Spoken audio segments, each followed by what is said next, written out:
awesome edition of Soup and Meatballs. What else are you going to do on a Saturday morning during football season?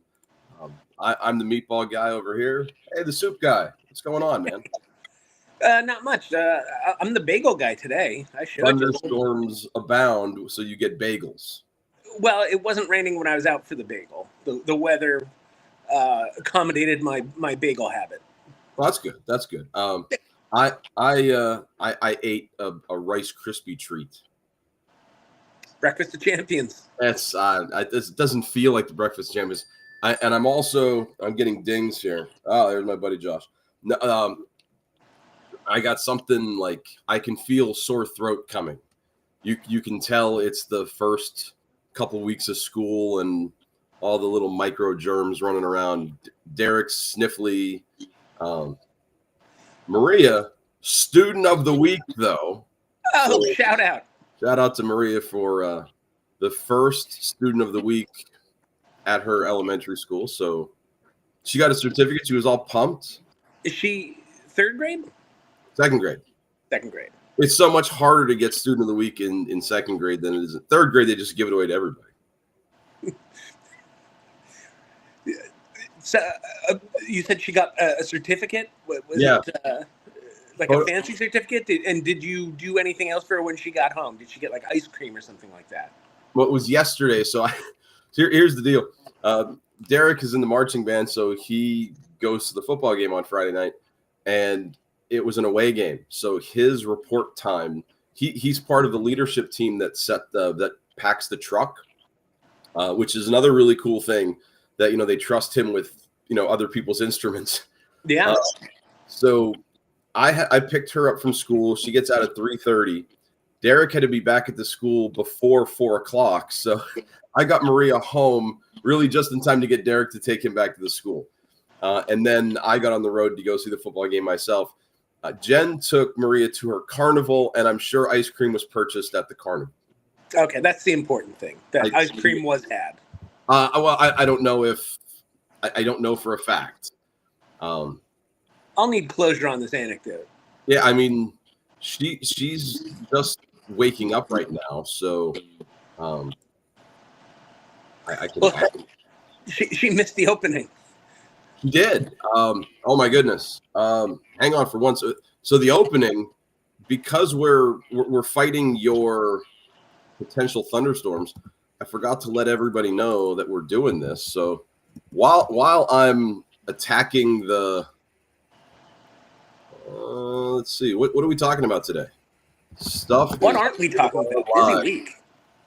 So I was hitting the socials, boom. So now the handful of people that do turn in live, I mean, come check us out. God, this is taking a long time to post. My laptop is slow. It's tired this morning. Me too. I haven't been sleeping well. I can see like I have tired eyes. That's not good. Oh my heavens. I do all this stuff ahead of time, and now I feel weird. Okay, so that's out to the world. Okay, let's actually think about what the heck we're talking about here today. We missed last week. Yeah. So some of this is going to be slightly old. We've got our NFL predictions coming up, and I have the page that I did. I picked every game, and I didn't change anything based on current knowledge. I'll let you know about that. But the big, massive news last week was out of Dallas, where the Cowboys sent Micah Parsons to Green Bay for, I think on paper, what didn't look like a really good return. As an Eagles fan, Tim, before the Cowboy game on Thursday, what were your thoughts on Micah leaving Dallas? As the situation was dragging on, it seemed more and more likely.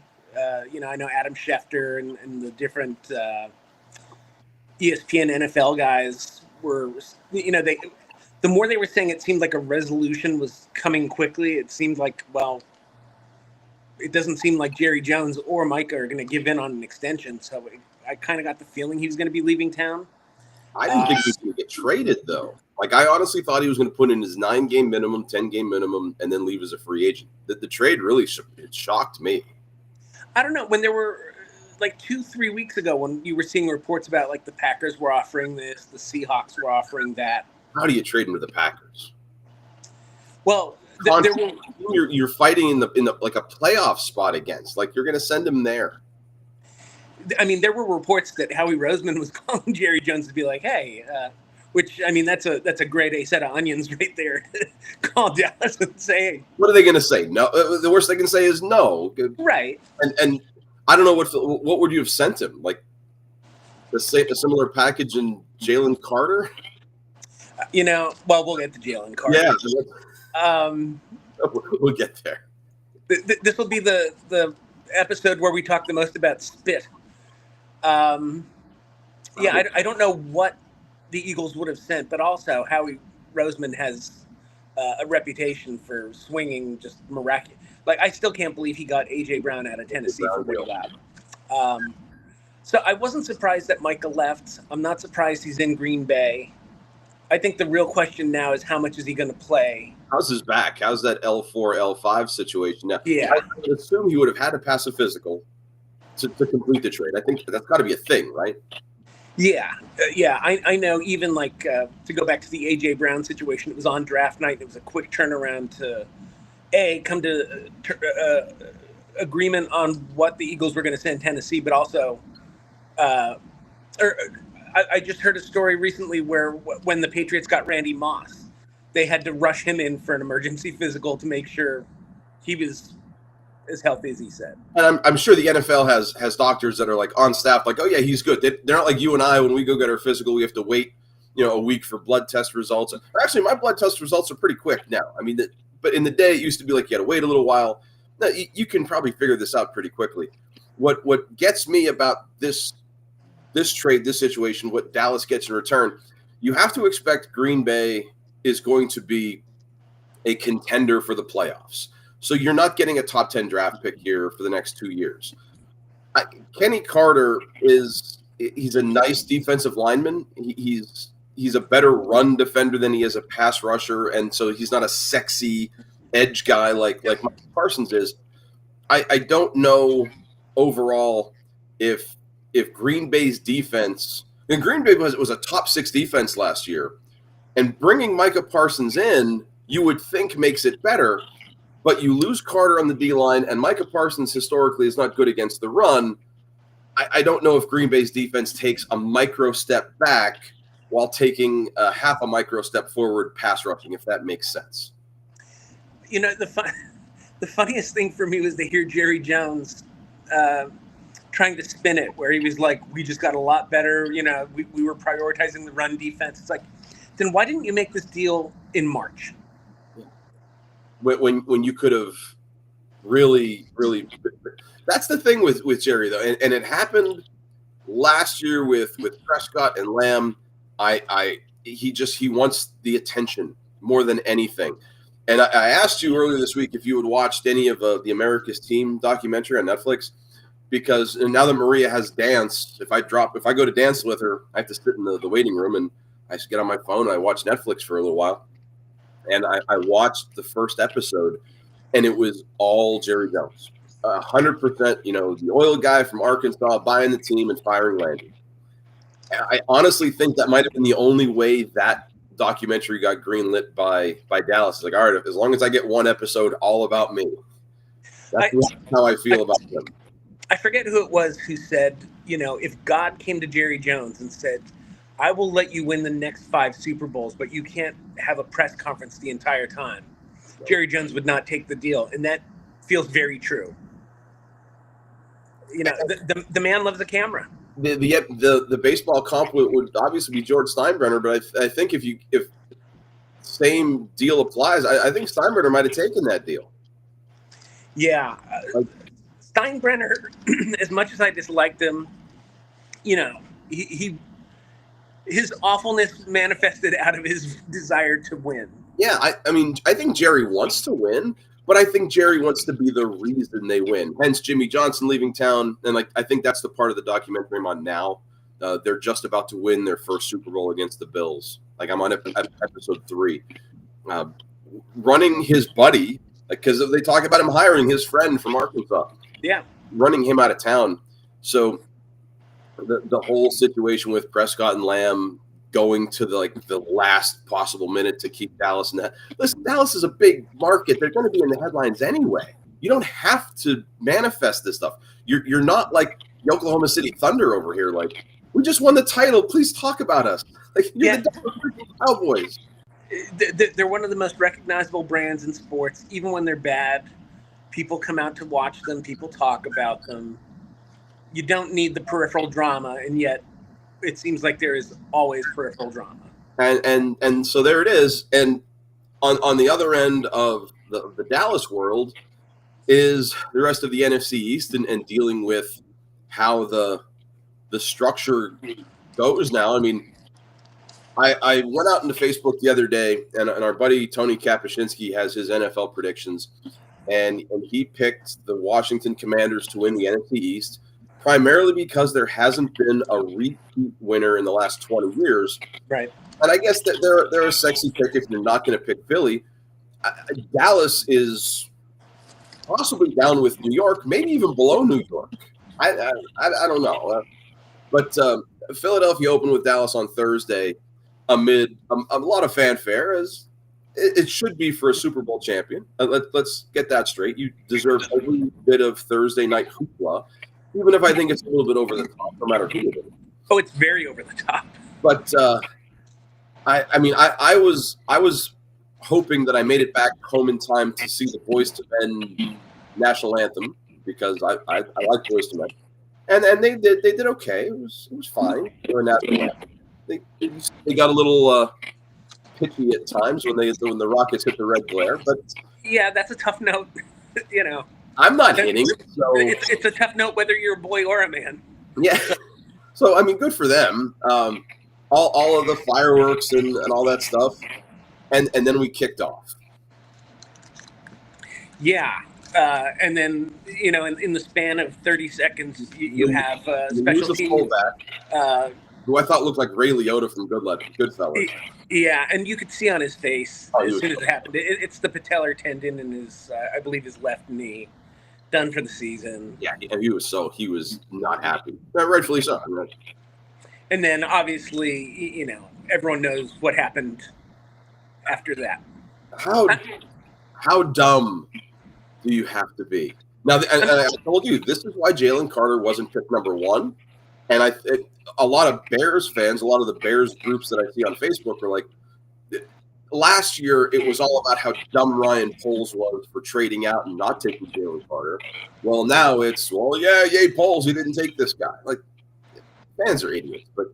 And we saw this stuff. Not that I'm comparing him to, he's still young in his career, but like we would see it with Randy Moss when he did the mooning celebration at Lambeau, and people were like, "Oh, that's disgusting! Boo!" Yeah.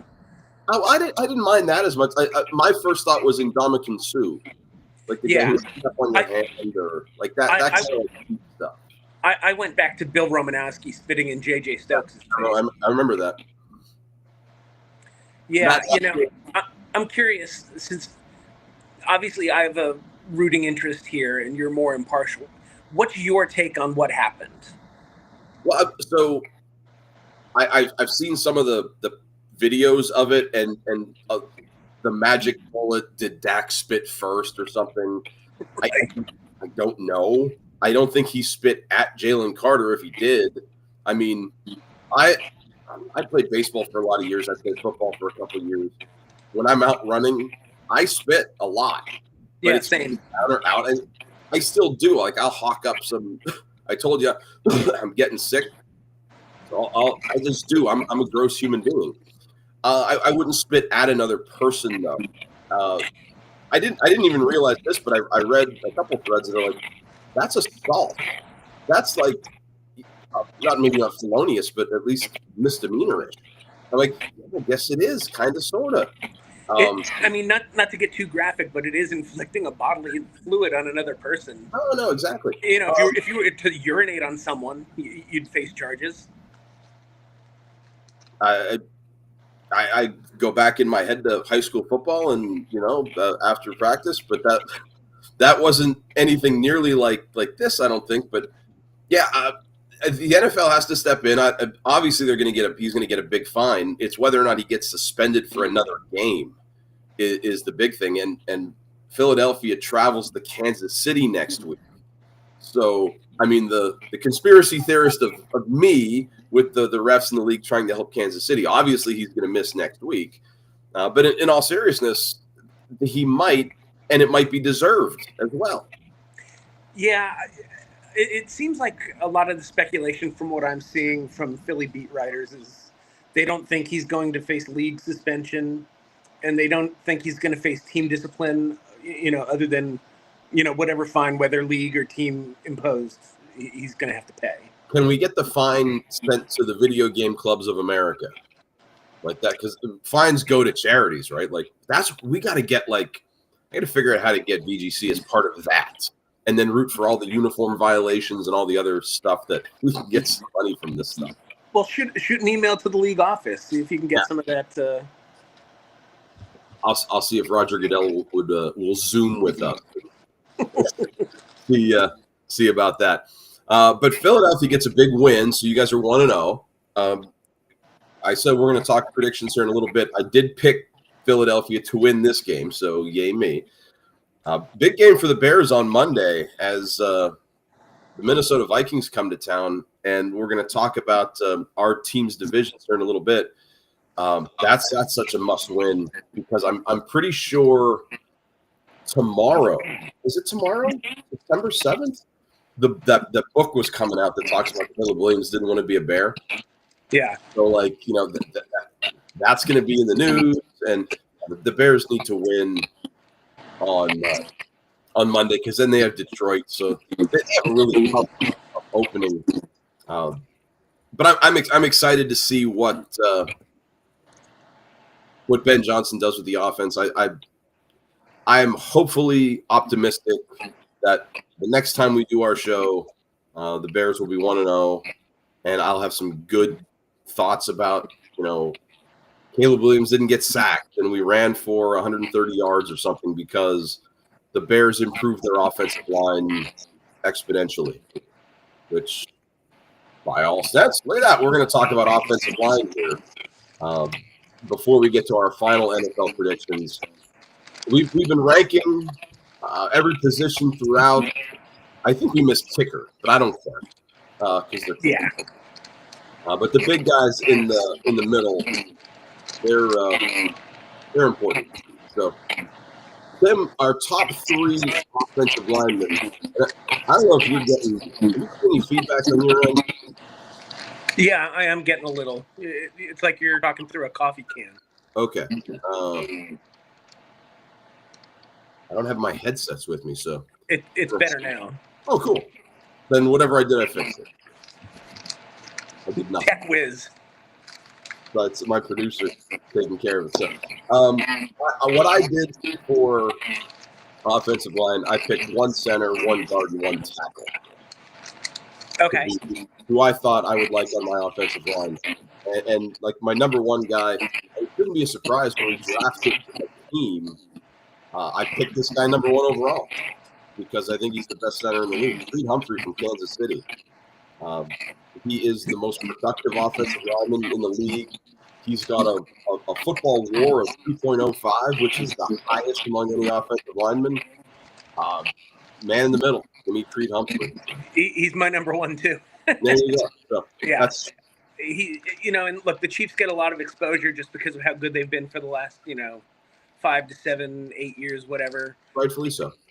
Yeah, rightfully so, and he gets pointed out a lot because offensive line is such an anonymous position, but the attention he gets is warranted.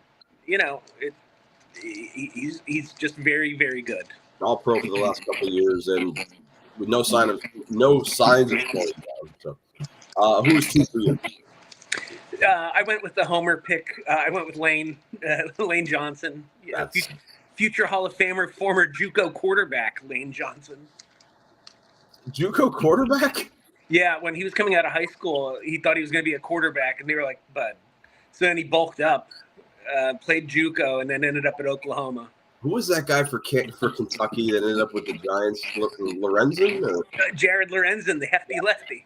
Oh man, the hefty. He was hefty. Not Lane Johnson hefty though. And look, Lane, he's been like all pro level for a decade plus now. I think he's going to be in the Hall of Fame someday.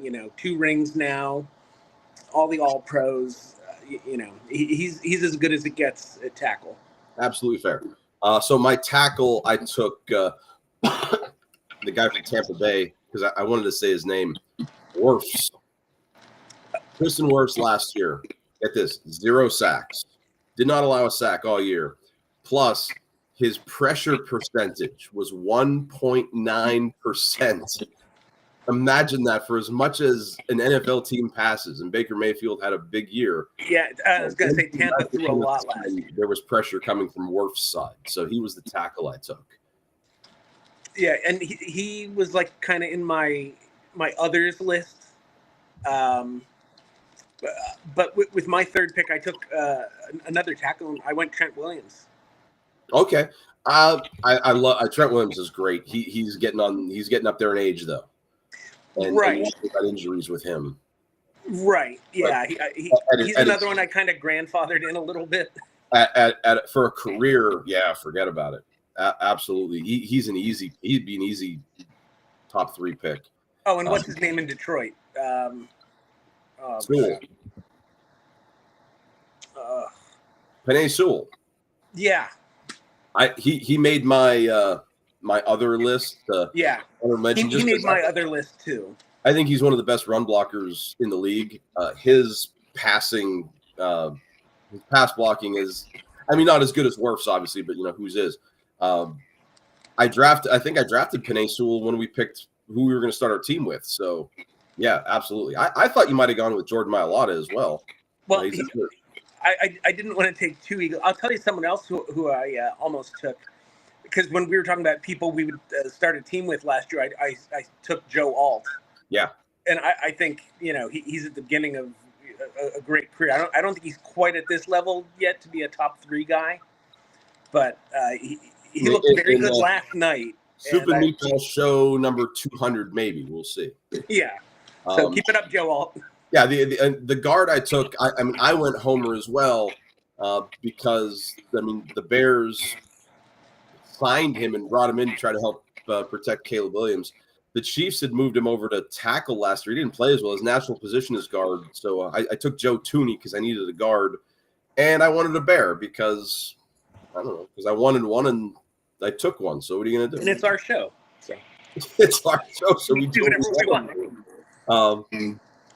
The next part of the show, though, might be the most ridiculous part because this is where last year at this time I said Cincinnati was going to win 15 games. So I'll tell you this. The site you sent me to go week by week didn't work, but I found another one I did get to work. Cool. So I was able to do it. Already took the Eagles as 1-0 and the Chargers as 1-0, but I was able to simulate everything else this morning. So the one that I had, it saved all my pick, which was cool because it closed out on me. So I didn't see what I did, but it saved everything. So I went through it and checked. I had Philadelphia, and I'm looking at it right now. I had Philadelphia winning, but I also had Kansas City winning. Okay. I kept it I didn't change it to Los Angeles to, make myself look better. But overall, I will say I really think I overestimated Kansas City and possibly Buffalo. Yeah. When I look at the records I ended up with, the thing that worries me is how similar it looks to last year's standings. And there's always a few surprises like a Washington last year or a team that disappoints. Yeah. I also gave Cincinnati 12 wins. I did not. I'm a slut for their offense. What can I say? But that defense looks 1,000 yards worse. passing. They're going to have to score 30 points every week. But they might. Yeah, but they might give up 35. Here's the thing. Like when I can click on Cincinnati's record, week 1 against the Browns, they're going to beat the Browns. Week 2, they're home against Jacksonville. They're going to win that. But here's the thing. Last year they opened with New England, and we said, all right, so week 1, Cincinnati's going to beat New England. I have Cincinnati beating Minnesota in Minnesota. That might be wrong. You are bullish on Joe Burrow, man. Oh my! I also picked. For some reason I picked Cincinnati to beat Detroit, but that's a home game for Cincinnati, so you never know. If Joe Burrow were a stock, you'd take out a second mortgage on your house to buy more shares. I think I would. Jesus. I don't have them winning the division though. I have the Ravens winning the North at 13-4. I also have the Ravens at 13-4. Okay, I have the Bills at 14-3 in the East. I have the Bills winning the East at 13-4. 13. Okay, we're close. I had the Chiefs at 15-2. I have the Chiefs at 13-4. Okay, and then in the South, the South is terrible. Oh my gosh. Yeah, I have Houston winning it at 9-8. I gave him 12. So I'll just go through mine real quick. Yeah, go ahead. So the East, I have Buffalo. Then I have the Jets, Miami, and New England all with 6 wins. You give the Jets 6 wins? I did. Wow. Okay. In the North, like I said, Baltimore 13-4. I have Cincinnati and Pittsburgh with 8 wins each, and Cleveland at 3-14. Okay. The South, I have Houston 9-8, Tennessee 7-10, Jacksonville 6-11, Indianapolis 4-13. Hey, we're lined up there. I got them 4-13 too. Yay for me. And then the West, I have Kansas City and Denver both with 13 wins. And I have the Chargers 11-6 and the Raiders 7-10. Wow. Okay. I really like the West. Yeah, you do. I mean, I like the West too. I don't like the Raiders as much. So I'll give you my AFC stuff. My site goes West, East, North, South. So I have the Chiefs at 15-2. I really thought this was going to be we're pissed off and we're coming back at you, and the refs are going to help us here. I had the Broncos at 13-4, the Chargers at 12-5, and the Raiders I moved 3-14. Okay. Out East, I have the Bills at 14-3. I have the Patriots and Dolphins both at 10-7. Wow. And the Jets I have at 2-15. Okay. The North, the Ravens 13-4. The Bengals coming in 12-5. The Bengals 17-0. I also have the Steelers, and I'm a Bears fan, by the way. People watching, I don't know. I have the Steelers at 8-9. You're a Bears fan by choice, but a Bengals fan by fate. Yeah, and I have the Browns at 2-15. The 2 games I have the Browns winning. I have them beating the Dolphins at home, and I have them beating the Titans at home. Every other game is a loss for them on my board. So between us, we combined have the Browns winning 5 games. Yeah, which is probably more than they're going to get. Let's be honest. And with the number 1 overall pick. All right. So down south, I have the Texans at 12-5. The Jaguars I made 6-11. The Colts 4-13, and the Titans I have at 2-15 as well. Okay. See, I think Cam Ward might be able to drag them to 7 wins. I don't doubt that, but I'm just going week by week. I mean, I had the Broncos beating them, the Rams beating them, the Texans beating them. Those aren't the games they could possibly win. Like, obviously, I have them splitting with the Colts. I have them. The Browns. That could be a toss-up game.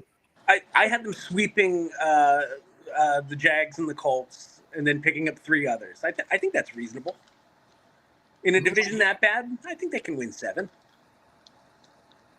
I think they're going to be closer to 2 than 7, but we'll see. That's why we'll save this in January. We'll see how dumb I am, and we should play this back Super Bowl week so we can laugh at it. Oh, I have this page is saved for me, so I'll see it. Okay, should I jump to the NFC? Yeah. Go NFC. So in the East, I have Philly winning it at 12-5. It's fair. Washington, we saw it with C.J. Stroud. I'm not saying Jaden Daniels is going to have a sophomore slump, but I have Washington at 9-8. I have Dallas at 9-8, and I have the Giants at 6-11. But I think they'll be competitive. Wow. In the North, I have Green Bay 12-5. I have the Vikings 11-6. Detroit's 10-7. The Bears 8-9. In the South, I have Tampa 12-5. And yes, I picked the Bucks to beat the Eagles because that's just a bad matchup for the Eagles every year. Historically. Atlanta 10-7, Carolina 7-10, New Orleans 3-14. And then in the West, the Rams 12-5, Seattle 7-10, San Francisco 7-10, Arizona 4-13. Wow. Okay.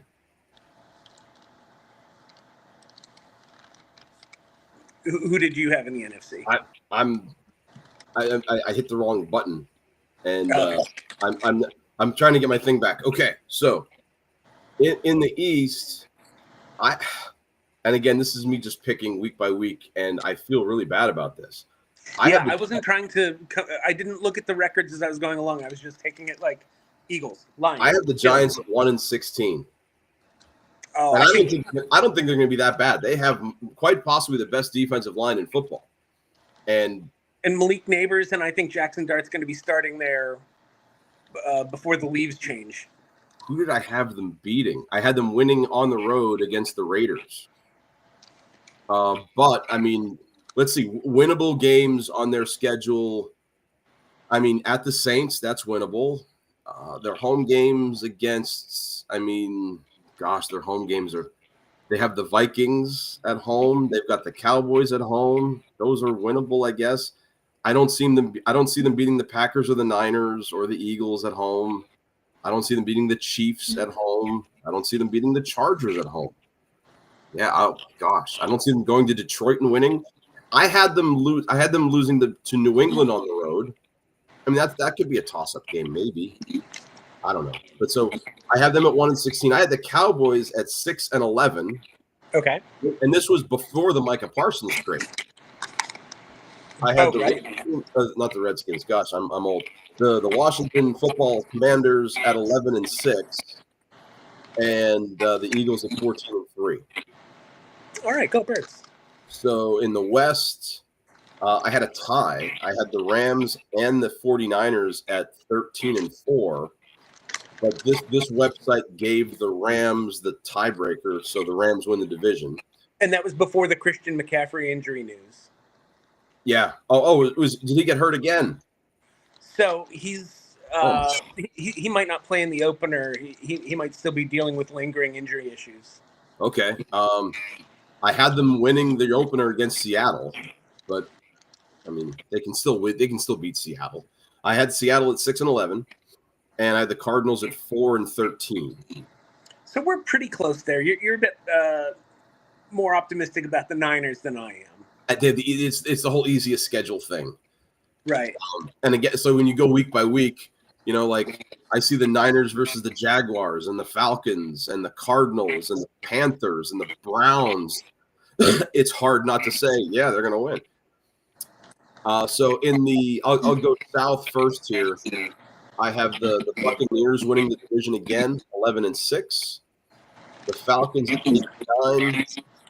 The Saints 5-12, and the Panthers 3-14. And then in the North is tough, and this is more like maybe wishful, hopeful thinking. I had the Vikings taking a massive step back at 6-10. I have the Bears at 10-6, and that's I think maybe idealistic a little bit. 9 wins maybe is more where they're going to be. I have the Packers 3, Micah Parsons at 11-6. And I have the Lions at 11-6. Okay. So other than Minnesota, we're fairly close in the North. Pretty close, yeah. Because I have the Bears with 8 wins. You have them with 10. We're in the same area code. And then the playoffs. Yeah. I was clicking through here. It didn't save my playoff picks. Like I have the wild card round and that's it. Okay. So I can tell you like who I had mentally in my Super Bowl, but if you can go through your playoffs and what are you expecting? What are you looking for? So the seeds are Buffalo is the one with the bye. Mm-hmm. Same here. Kansas City would be the 2 and would host Cincinnati as the 7. I have them Kansas City winning. Baltimore is the 3, would get the Chargers as the 6, and I have Baltimore winning. Okay. And then Denver is the 5, would play at the 4 seed Houston. I have Denver winning. Our AFC is almost identical. The only switch is our 5 and 6. I have the Chargers at 5 and the Broncos at 6. Okay. And I had the Chargers over the Texans, the Ravens over the Broncos, and the Chiefs over the Bengals as well. Nice. Okay. Then my NFC, Philly got the 1 seed and the bye. Green Bay got the 2 and would beat 7 seed Atlanta. The Rams get in the playoffs. Michael Penix Jr. Wow. I like Michael Penix. I liked a little bit I saw of him last year. The Rams are the 3 and beat 6-seeded Detroit. And then I had 5th-seeded Minnesota beating 4th-seeded Tampa. Okay, you get Tampa out of there for you. Yeah, I don't want to see them. So Philadelphia is my 1 as well. It looks like the Rams are the 2 seed, and I had them beating the Commanders. The Lions were the 3. I had them beating the Packers, who were the 6. And I had the Niners. I got rid of the Bucks for you too. I had the Niners going to Tampa, winning a close one on the road. Okay. Then my divisional round, I have Buffalo over Denver, Baltimore over Kansas City, and Philly over Minnesota, and Green Bay over the Rams. I would have a Buffalo-Baltimore AFC title game as well. And in the NFC, I'm probably looking at Philadelphia and Detroit. Okay. And then I have Buffalo over Baltimore and Philadelphia over Green Bay for a Bills-Eagles Super Bowl. I had Buffalo versus Detroit in the I don't know, what would you call it, like the lovable loser Super Bowl. And we both have the Browns sitting at home watching all this. Oh yeah, absolutely. And then it's hard to pick a repeat champion, especially as a fan of that team. I think Josh Allen is just universally beloved, and the Eagles are kind of hated around the country. So I know that Buffalo would certainly be a sentimental pick. I have Buffalo over Detroit, but I not for any sentimental reasons. I just think they're a good team and they're due. Yeah. If not this year, then when for Buffalo, really? Yeah, it really is starting to feel like that. Where what year is Josh Allen? Is this year 6, year 7? I was going to say 7, but who knows? That's coming off an MVP year, the window doesn't stay open long. Josh Allen's first season was 2018, so he's been in the league 7 years already. This will be year 8. But yeah, I like Philly and Buffalo to go to the Super Bowl. I think that would be a good game. I think Buffalo Detroit would be a good game. I'd like to see Dan Campbell at a Super Bowl week, but yeah, he'd be a lot of fun during media day. Yeah, but we have a long ways to go. A lot of ins and outs, twists and turns, injuries, and health will change. What have yous. The one thing I heard on the radio the other day. Where I guess the announcers were going division by division and saying, what would be a success and what would be a disappointment for each team. And I thought, our proximity to the NFC East and the NFC North, it'd be kind of neat to see like what that would look like, especially because the NFC North, at least on my end, is so super competitive. Yeah. So, like, if I looked at, Detroit for an example. For them, a success would, if I was a Detroit fan, a successful season would be, making the Super Bowl. That's kind of where the level is. I don't know if necessarily they have to win.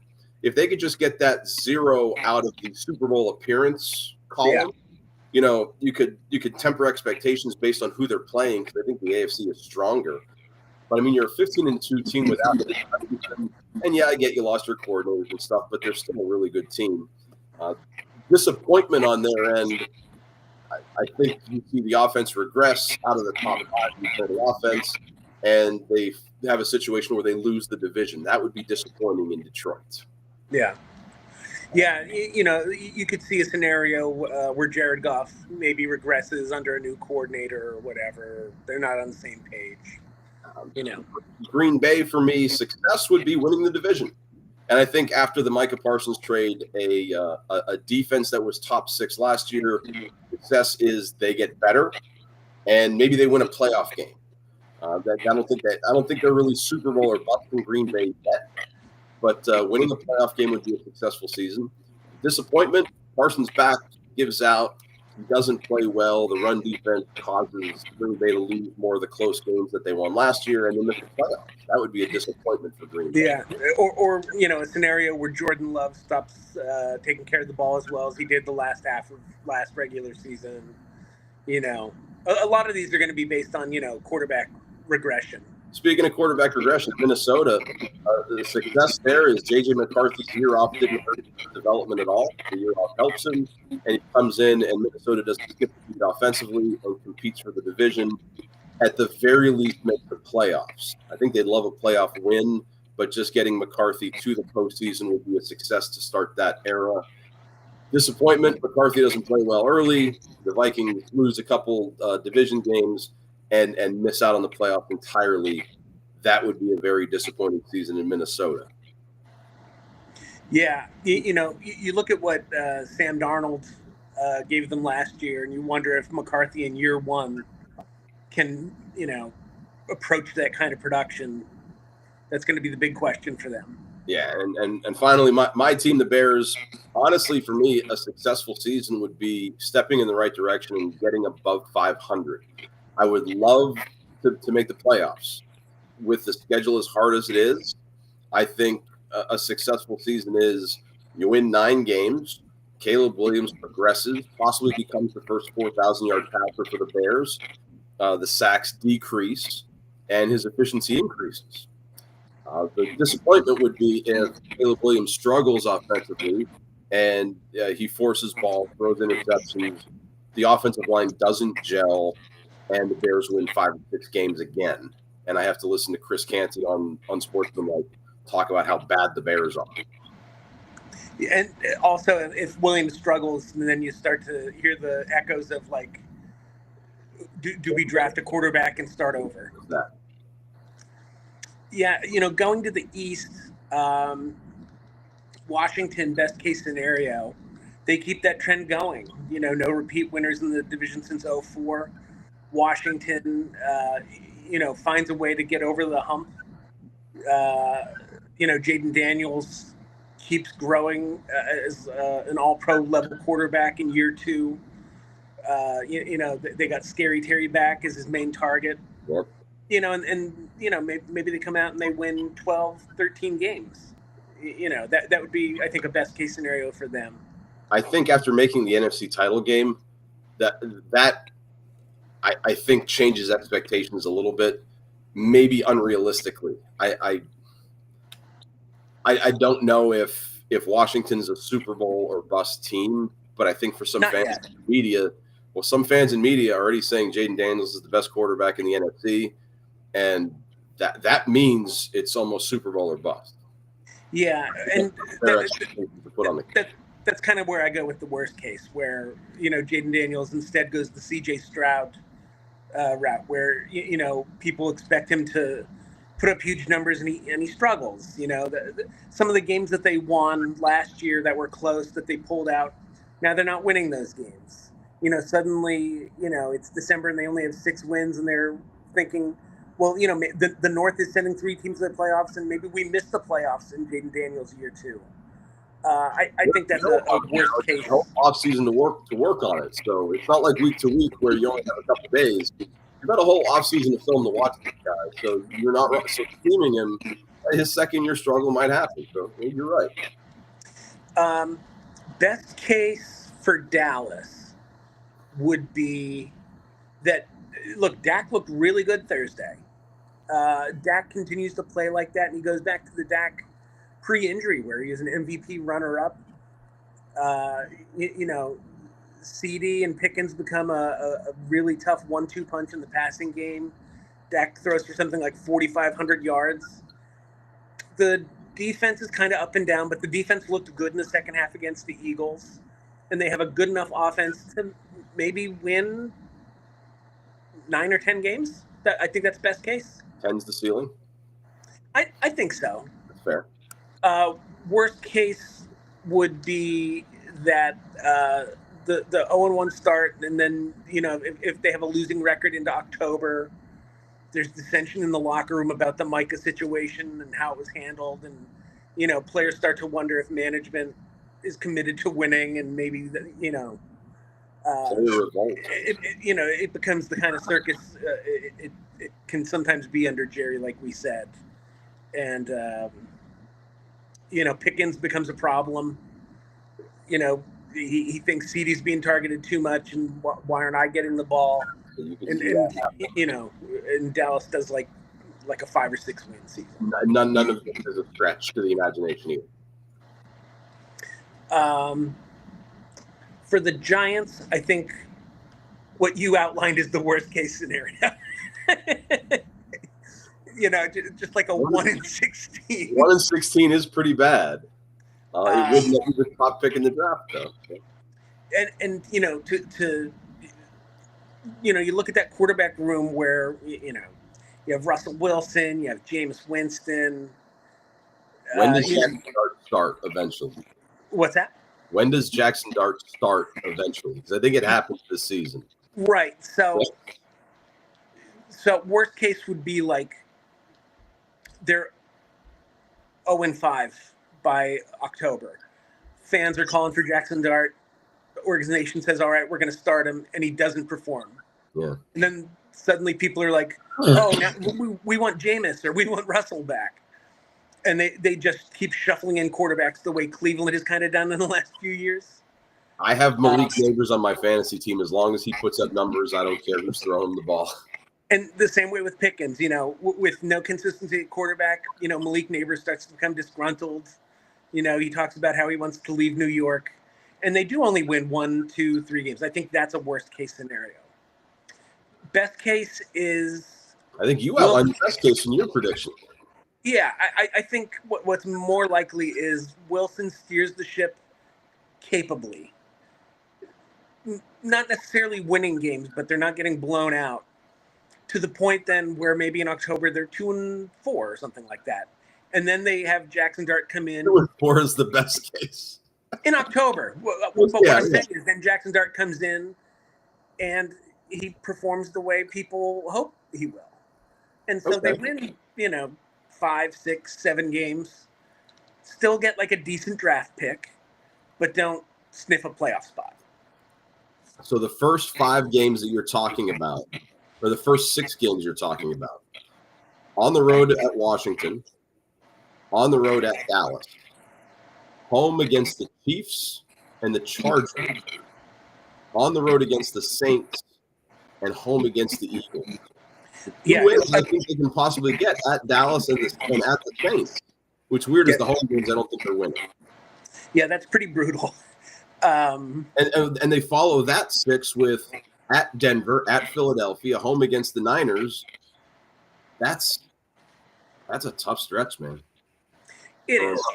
But if Russell, like you said, if Russell Wilson can conjure up some kind of magic, I don't think a win against Dallas or New Orleans is out of the question. Right. If they can be 2-4 when they hand the reins over to Jackson Dart, I think that's a good scenario for them. That's fair. That's fair. And I think they're good enough on defense, and Neighbors is good enough that it's plausible. Worst case for the Eagles is all of their players spit on other people. Yeah. And they have to put you and I on the offensive line. Then they're in trouble. I think, look, best case is what I outlined. They're the number 1 seed. They go to the playoffs and they go to the Super Bowl. Yeah, that team's Super Bowl or bust. That's the ceiling for them. They're the defending champions. Everyone is expecting the same this year. The worst case scenario is some version of what played out at the beginning of last season when they struggled against New Orleans, lost to Tampa, and people were like, we need to fire Sirianni, who has a bit of a, no filter. He starts getting into it with the media and with fans. It divides the locker room. A.J. Brown suddenly decides, hey, I'm not getting the targets I want. Like that kind of stuff. I could see a plausible scenario where that starts to snowball in Philadelphia and kind of, lights up talk radio with Sirianni's got to go. The typical kind of Super Bowl hangover. I think it's more likely that they buck the trend and win the East again. The whole 20-year thing, it's wild to me that there hasn't been a repeat winner. I don't think Dallas and New York are obviously closer to the bottom than they are to the top. I don't think Washington is there just yet. It might be like a next year thing for them. And look, Dallas showed on Thursday that the Eagles at the second cornerback position are very susceptible. The secondary for Philadelphia coming in, I think, was their positional weakness. And I guess Washington has Daniels and McLaurin. I don't know who their number 2 guy is, though. Like, that's where Dallas had, like, Pickens is a good 2, and who is Dallas's 3? Like, they had 3 really good targets out there for Dak. Yeah, they have Ferguson at tight end. Turpin. Like, he was like a Deebo Samuel type guy, like lining up in the backfield. Oh, yeah, Turpin at the third wide receiver. Fast as all heck, man. I don't know if Washington has that, and maybe they do. I just don't know their roster really well. So I don't think they're there just yet. I think Philadelphia bucks the trend, wins the East. I had them 14-3 and going to the NFC title game. So obviously, if I pick them, that's what's going to happen. Ask Cincinnati.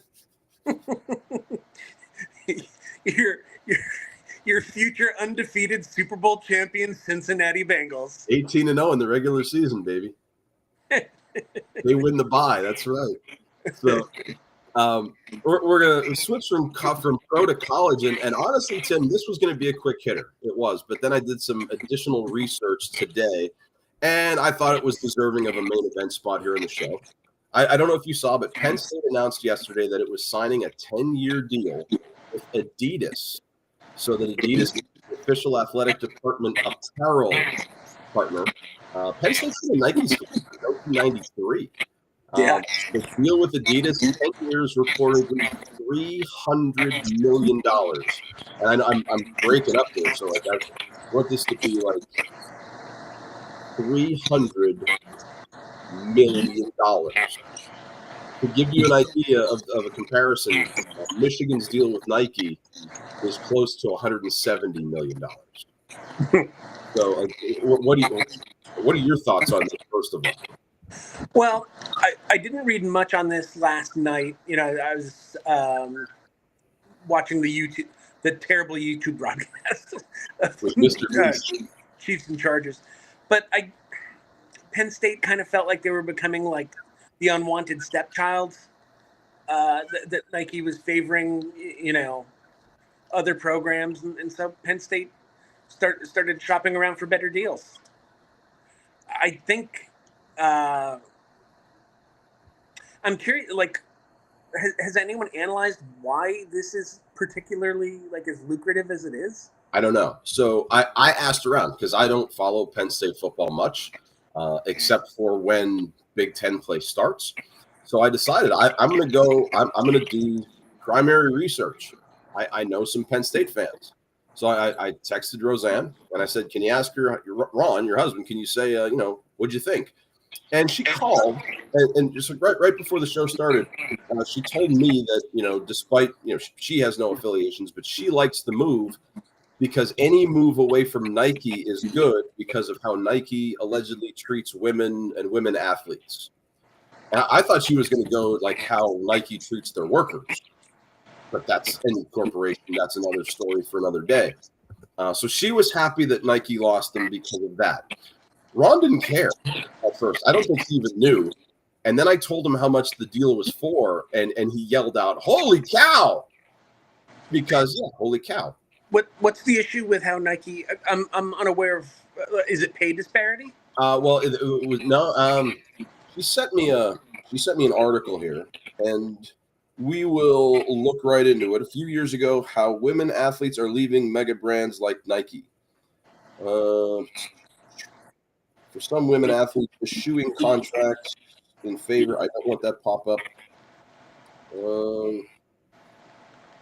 In 2019, American sprinter went public with her account with Nike pressuring her to reattain her record-setting form.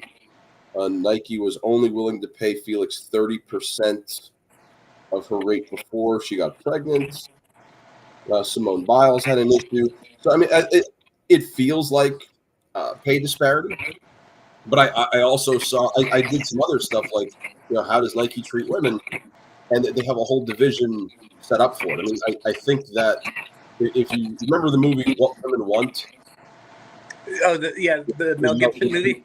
Like Nike was quietly shopping, and I don't know how true that was back then, but maybe there was a truth to it that they wanted to tap into the women market. I don't know, and I'm not going to speak for women that this is how you should feel about this or the other. For me, honestly, it's only about the little logo on the jersey. Like that Adidas logo looks weird to me, but that's again since '93. I've only associated Nike with Penn State with a swoosh. And I can tell you that as a sports fan, and I'm interested in so many aspects of sports, and sponsorship deals don't engage my mind at all. It's money I'll never see for a brand that I'll likely never wear. To me, I mean, it does a little bit because I actually liked Nike more as a brand than Adidas. And when Michigan moved from Nike to Adidas, it kind of correlated to when Rich Rodriguez took over. And so I associate all of the downs of Michigan football with Rich Rodriguez and Adidas.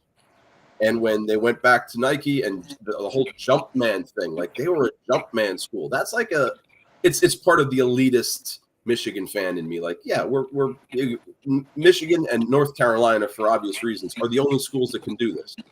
I thought that was cool. Now, our good buddy Matt Chisnell, on the other hand, I asked him the same question. And his reaction was entirely money related. And his exact text was absolutely horrible. The almighty dollar is destroying college football as we used to know it, which to me, again, brings up an interesting concept, an interesting thought, where Penn State's going to use $30 million a year, essentially, in NIL deals, or at least that's what you would expect them to do. So the minor league professionalization of college football now just continues to build, right? Yeah, I mean, this is tied into, very, very strongly tied into NIL money. And, I don't want to get onto like some sort of anti-capitalist tangent. I'm all getting paid. I am. That's for the anti-capitalist argument is for our side podcast, Hammers and Sickles.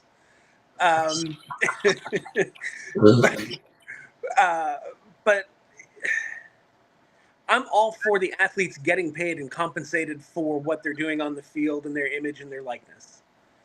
But to say that Nike is worse, particularly to women athletes, and I say this with only what you've told me, I feel like it's gradients of awful. I feel like any corporation would abuse their position in a similar way. I don't disagree.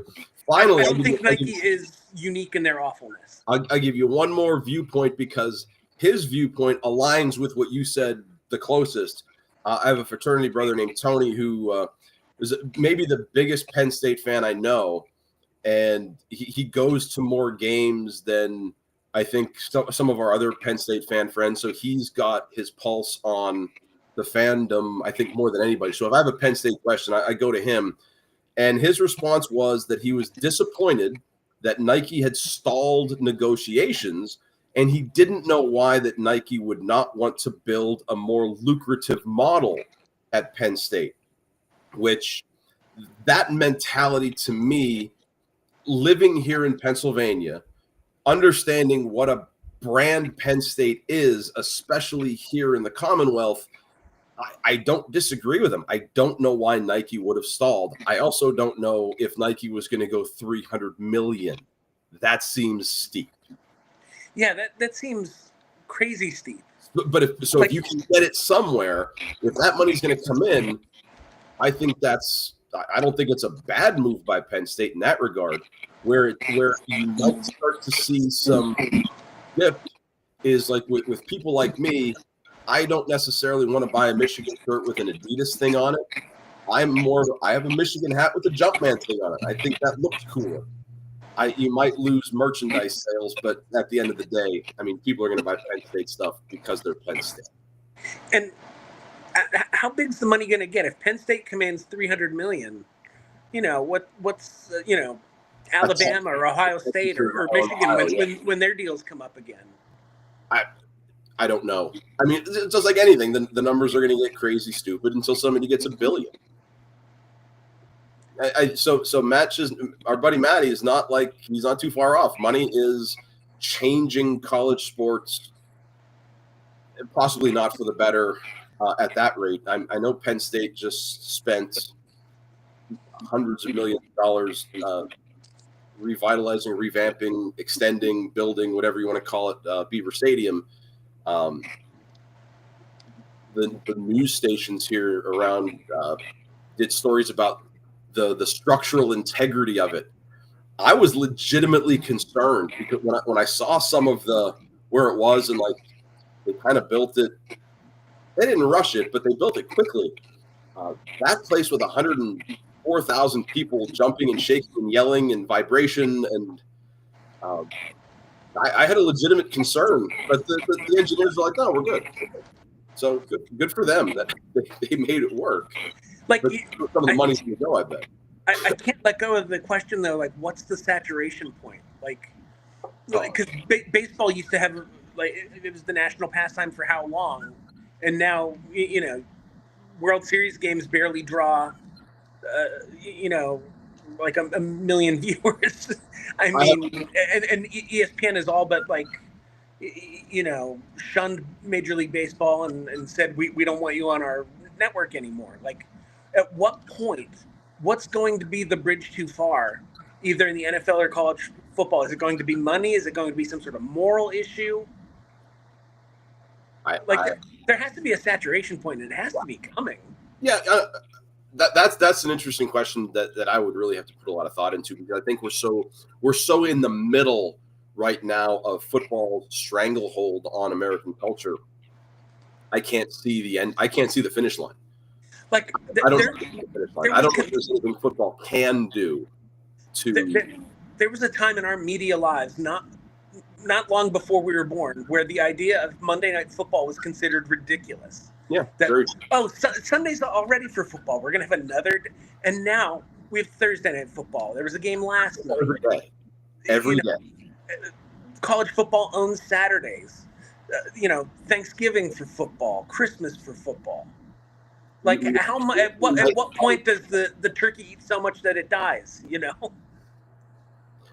Like I said, I think we're too far in the middle to see the finish line. But this kind of a monetary system, I think, is more likely to kill college football as we know it, and maybe. Well, I've seen about should. And I don't know if it was Ohio or Penn State or one of the when should we just leave the NCAA and start our own thing? So I think the amateur football, college football, as we know, I think dies before American level football. The structure will change before we'll shift away from it, like ESPN shifted away from baseball. And I don't say this to be alarmist or whatever, but NIL's already changed football as we know it, and not necessarily for the worse, but. Like Nick Saban said this week, he was like, well, the Big Ten got better because, that with NIL money, they could pay your players the same way you were doing under the table for 50 years? You're not the only one doing it now. You mean instead of Auburn giving Cam Newton a Cadillac, now Ohio State can do it? Yeah. shocking. The timing of Saban leaving college football coinciding with Michigan beating him and NIL really hitting the Big Ten heavier, it's not surprising. Paul Feinbaum feels the same way. That's a whole other tangent, but the moral hand wringing from the SEC over NIL, it's just like, shut up. No, seriously, and your check's still clear. You could still write them. You could still ask your boosters to buy these kids, gold necklaces. And so now, like with that money, it levels the playing field yet again. And you go back to, do I want to go to Ohio State and their facilities and their weather and their fans and their stadium and their history? Or do I want to go to Tennessee and their stadium and their history and their facilities and their education, whatever? But money becomes a big issue as well. Like I was at a high school football game last night and I overheard some people talking. I didn't interject because I didn't want to. And there was a guy sitting in front of me, sitting on a Michigan cushion, and he had a really nice Michigan over thing. And the guy sitting next to him, who I'm going to talk about later, said to him something about that Michigan freshman getting $10 million hasn't done anything. Well, he's the number one recruit in high school football.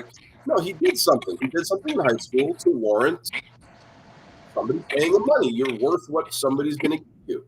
So, the Big Ten can compete now with the SEC financially. But it's not like the facilities are worse or the traditions are worse. And look, no other topic that we've talked about has made my volume rise as much as this one, and yet I'll be wearing my Michigan hoodie when they play Oklahoma tonight. There it is. Yeah. Let's talk about that in a second. I did want to touch on last week, and we talked about Ohio State a little bit with the Cadillacs. It looks like they got a Cadillac, and this Julian Sayin kid had a really good week. Last week, the Big Ten took on the SEC, and it was in Big Ten territory. Texas, Ohio State. Give them credit to Ohio State and Texas for scheduling a game like this in a world with a 12-team playoff. You should see more of this. Yeah, that's why it's going to hurt. Texas is still going to be a playoff team, or still they can contend for the playoffs. But we got to see a really good, awesome matchup week one. That's why, 32 years after the fact, I still think about that Notre Dame Florida State game, because it was a 1-2 matchup in season where there was so much on the line to schedule a game like that. You're right. We should see more matchups like this, and we do, And that is one of the that's definitely one of the benefits of the playoff system. And the last thing, my buddy Tony, who's like the biggest Penn State fan in the world, he takes his daughters up to Beaver Stadium. That great environment experience for them. And I wrote something about the Penn State out of conference schedule, and he said, "You're just a hater." And I'm like, no, I told him IUP could probably compete with Florida International, and I think IUP beats Villanova. But after seeing IUP against Ashland, I want to retract that statement. I don't think IUP could handle Penn State's out-of-conference schedule. But I'd like to see teams like Penn State and Michigan continue to do it, but start to schedule at least the one big out-of-conference game. It's like Ohio State and Texas. We have Michigan, Oklahoma coming up. And it adds juice to the sport before the conference season starts. Yeah. Like I'm very excited for Michigan, Oklahoma tonight. Last week I was up, and watching College Game Day, excited for Texas, Ohio State. It's a good thing for the sport. It is. And so, as you said, Michigan is playing Oklahoma. And my first thought when I saw Michigan, Oklahoma was the movie Casino. You remember that movie? I do remember that movie. Ace Rosenthal is talking to Remo Gaggi, and so it's De Niro and whoever's playing Remo Gaggi. Remo says to him, "How did you get Michigan, Oklahoma? No one ever had Oklahoma over Michigan." And De Niro looks at him and says, "Well, that's why it played so well." And I remember, when did Michigan play Oklahoma? So I looked it up. Was based on Joey Ilupa, the real life mobster. the only time Michigan played Oklahoma was in 1976. The So the Orange timeline kind of works out. The Wolverines lost that game. The Sooners won 14-6, and Oklahoma won the national championship. They were 11-1 that year. Tim, you'll never guess who beat them then. Did you say who beat Michigan or Oklahoma? Who beat the year that Michigan played Oklahoma, 1976?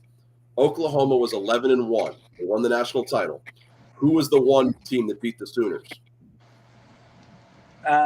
Well, I doubt it was Texas. If it happened that late in the season, that probably would have doomed them. Was it in conference? Yeah. Nebraska? It was Kansas.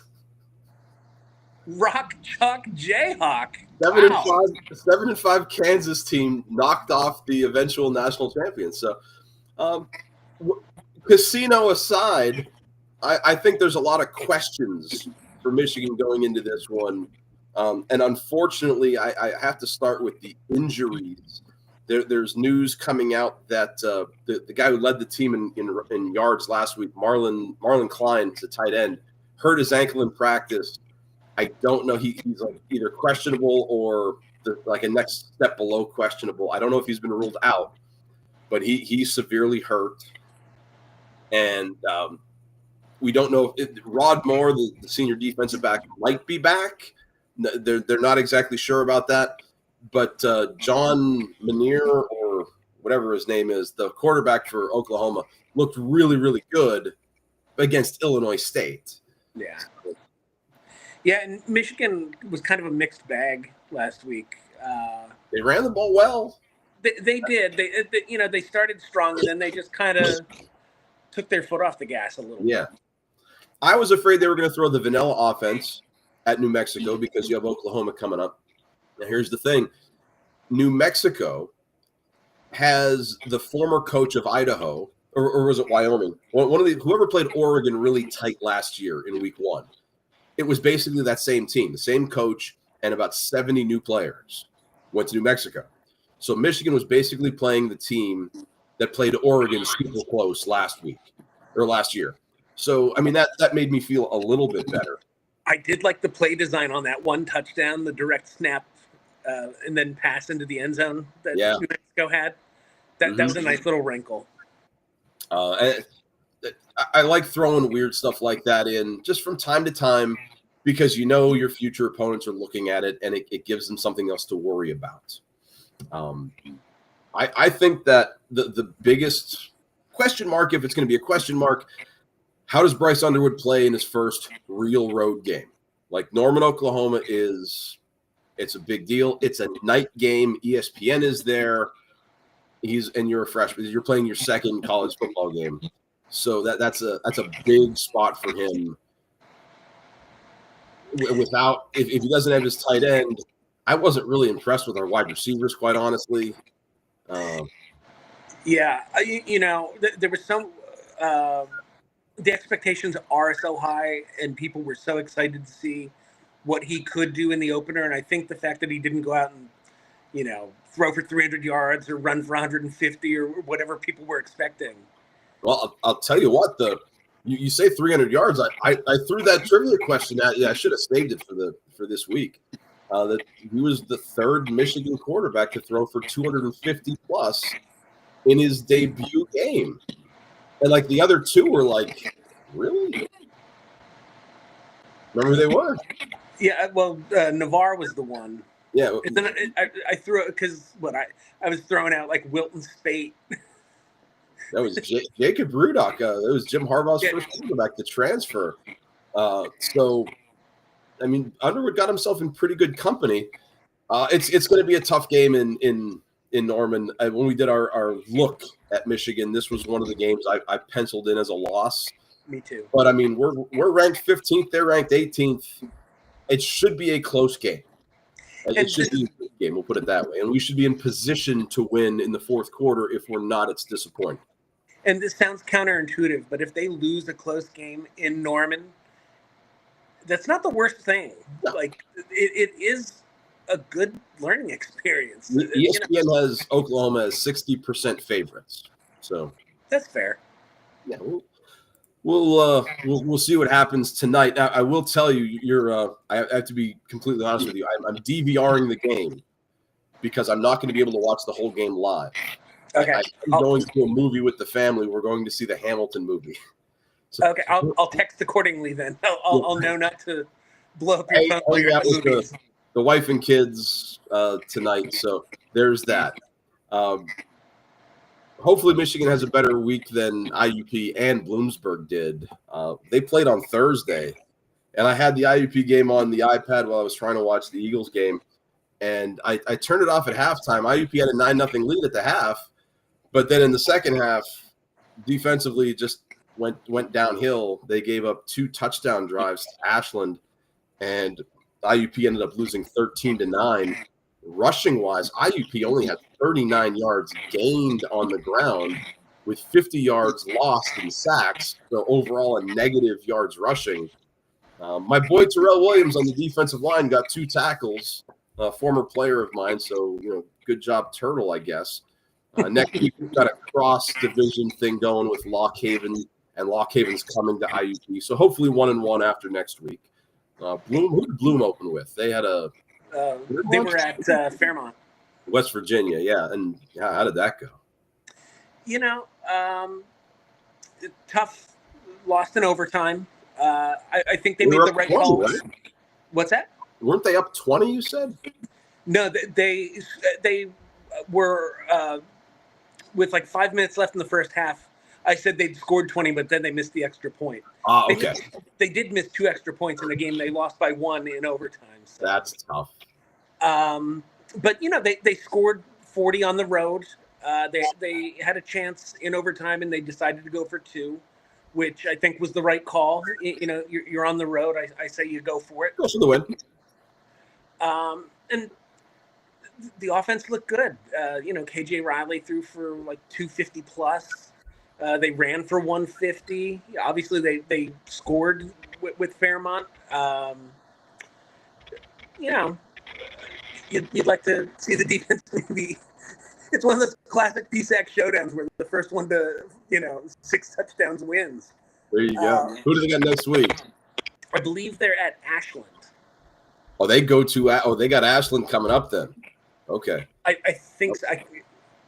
I can't remember if they have Ashland or not, but they're on the road. I know that. Like I said, Ashland had 5 sacks against IUP, so hopefully you block a little bit better.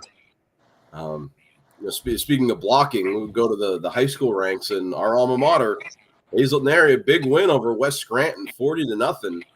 And the offensive line, big time. Sophomore running back Xavier Heck goes off for 224 yards rushing. If the name Heck sounds familiar, it should. Xavier is Josh Heck's son, and he wears number 20 just like his dad did back in the day. So that makes me feel so old. When I read that, I was like, wait a minute. I wonder if this is Josh's brother. And no. Yeah, I was like, maybe it's a cousin or something. I was like, oh. When you said son, I was like, no. Josh graduated from Bloomsburg in 2007. Yeah, which is 18 years ago. He was a good running back for the Husky, obviously for the Cougars, but also he's a great running back for Hazleton area. But he had a nice career at BU. Josh did. My school now, Chambersburg, went to Bishop McDevitt, and this is where I texted you during the course of the game, sitting around. Like I sit with the band, and I watched Derek do his thing, and I sent you that video. Like he was crazy metal, head banging. He had a great time. Was that Seven Nation Army? I was trying to hear the song he was head banging. They play awesome stuff. They do. They play that. They play Ozzy. They don't play Barbara Ann.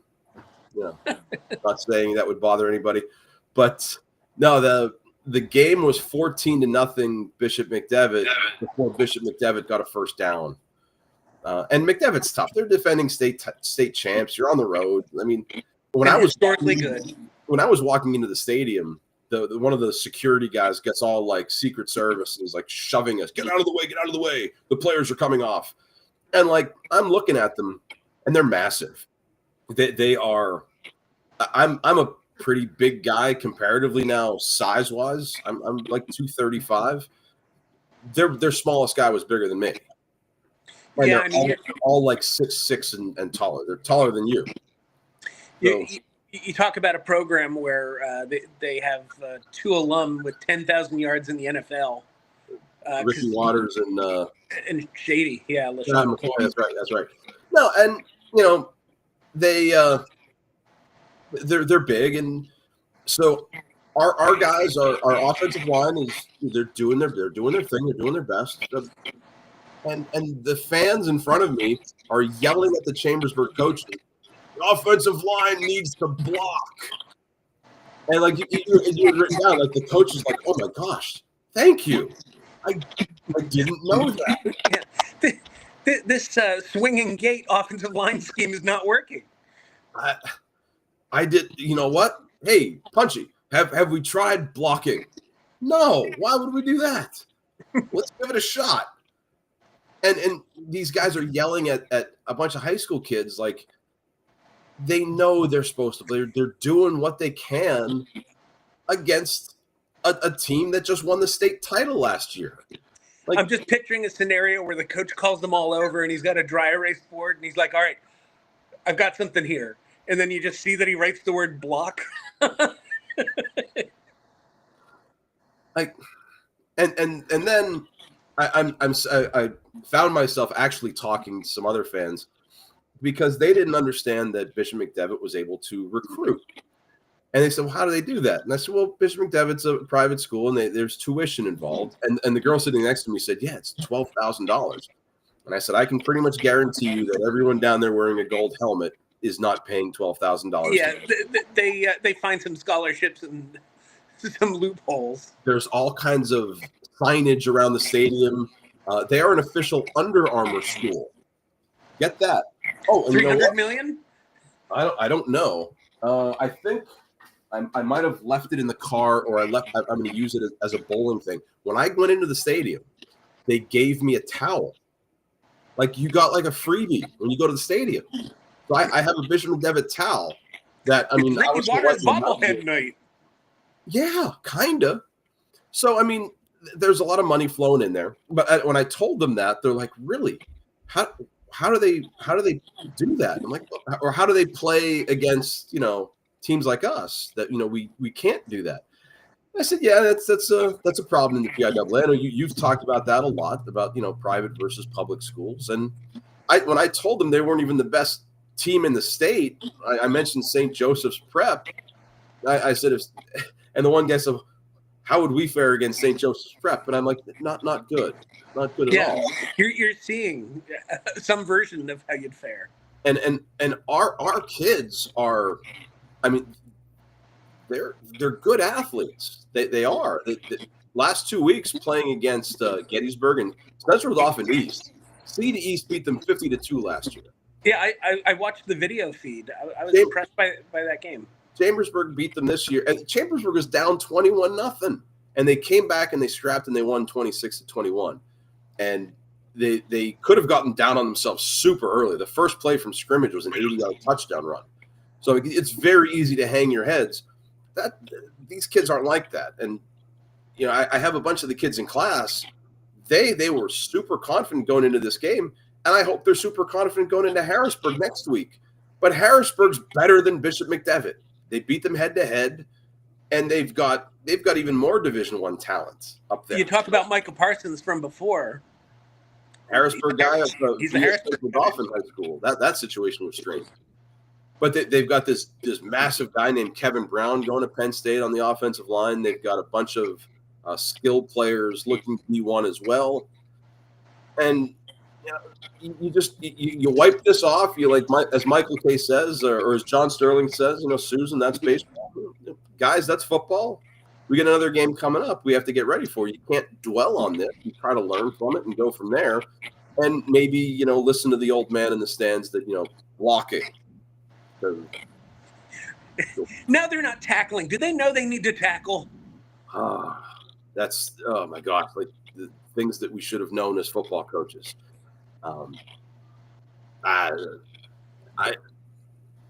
No one is smarter than the guy who pays to get into the stadium. Yeah, sitting in and around those guys was, and I didn't want to say anything. Like, I don't want to be that fan in the stand. Like, dude, you think they're not playing hard? Like, they're doing their best. Oh, and so the Chambersburg's quarterback got hurt on the second series. I saw his arm in a sling, and they've got their backup quarterback in there. That obviously didn't prepare to play. You're the backup. I mean, you have to be ready to play, but you got to think that your starter is going to go the whole game. And to have to step in against a team like that as a backup quarterback. He made some good throws, but our best wide receiver, one of our best I won't call him the best. I mean, he'll say he's the best. I think he's like 5'8", and the defensive secondary for McDevitt, I think the shortest guy was like 6'1". Yeah. And the safety that was covering this guy was like a corner route. Here's Devontae trying to catch the ball, and the safety I think was like 6'5". It was almost like you and me standing next to each other. It was that ridiculous. Those of you can't see here on the screen where we look the same size. We're not. Spoiler alert. And I won't beat that drum again about public versus private, but it's just two totally different systems. It is.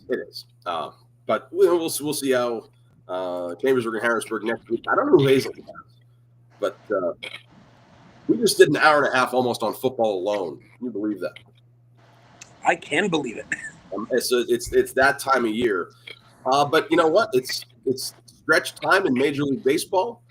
And would you believe it right now, the San Francisco Giants are the hottest team in baseball. Who would have thought it?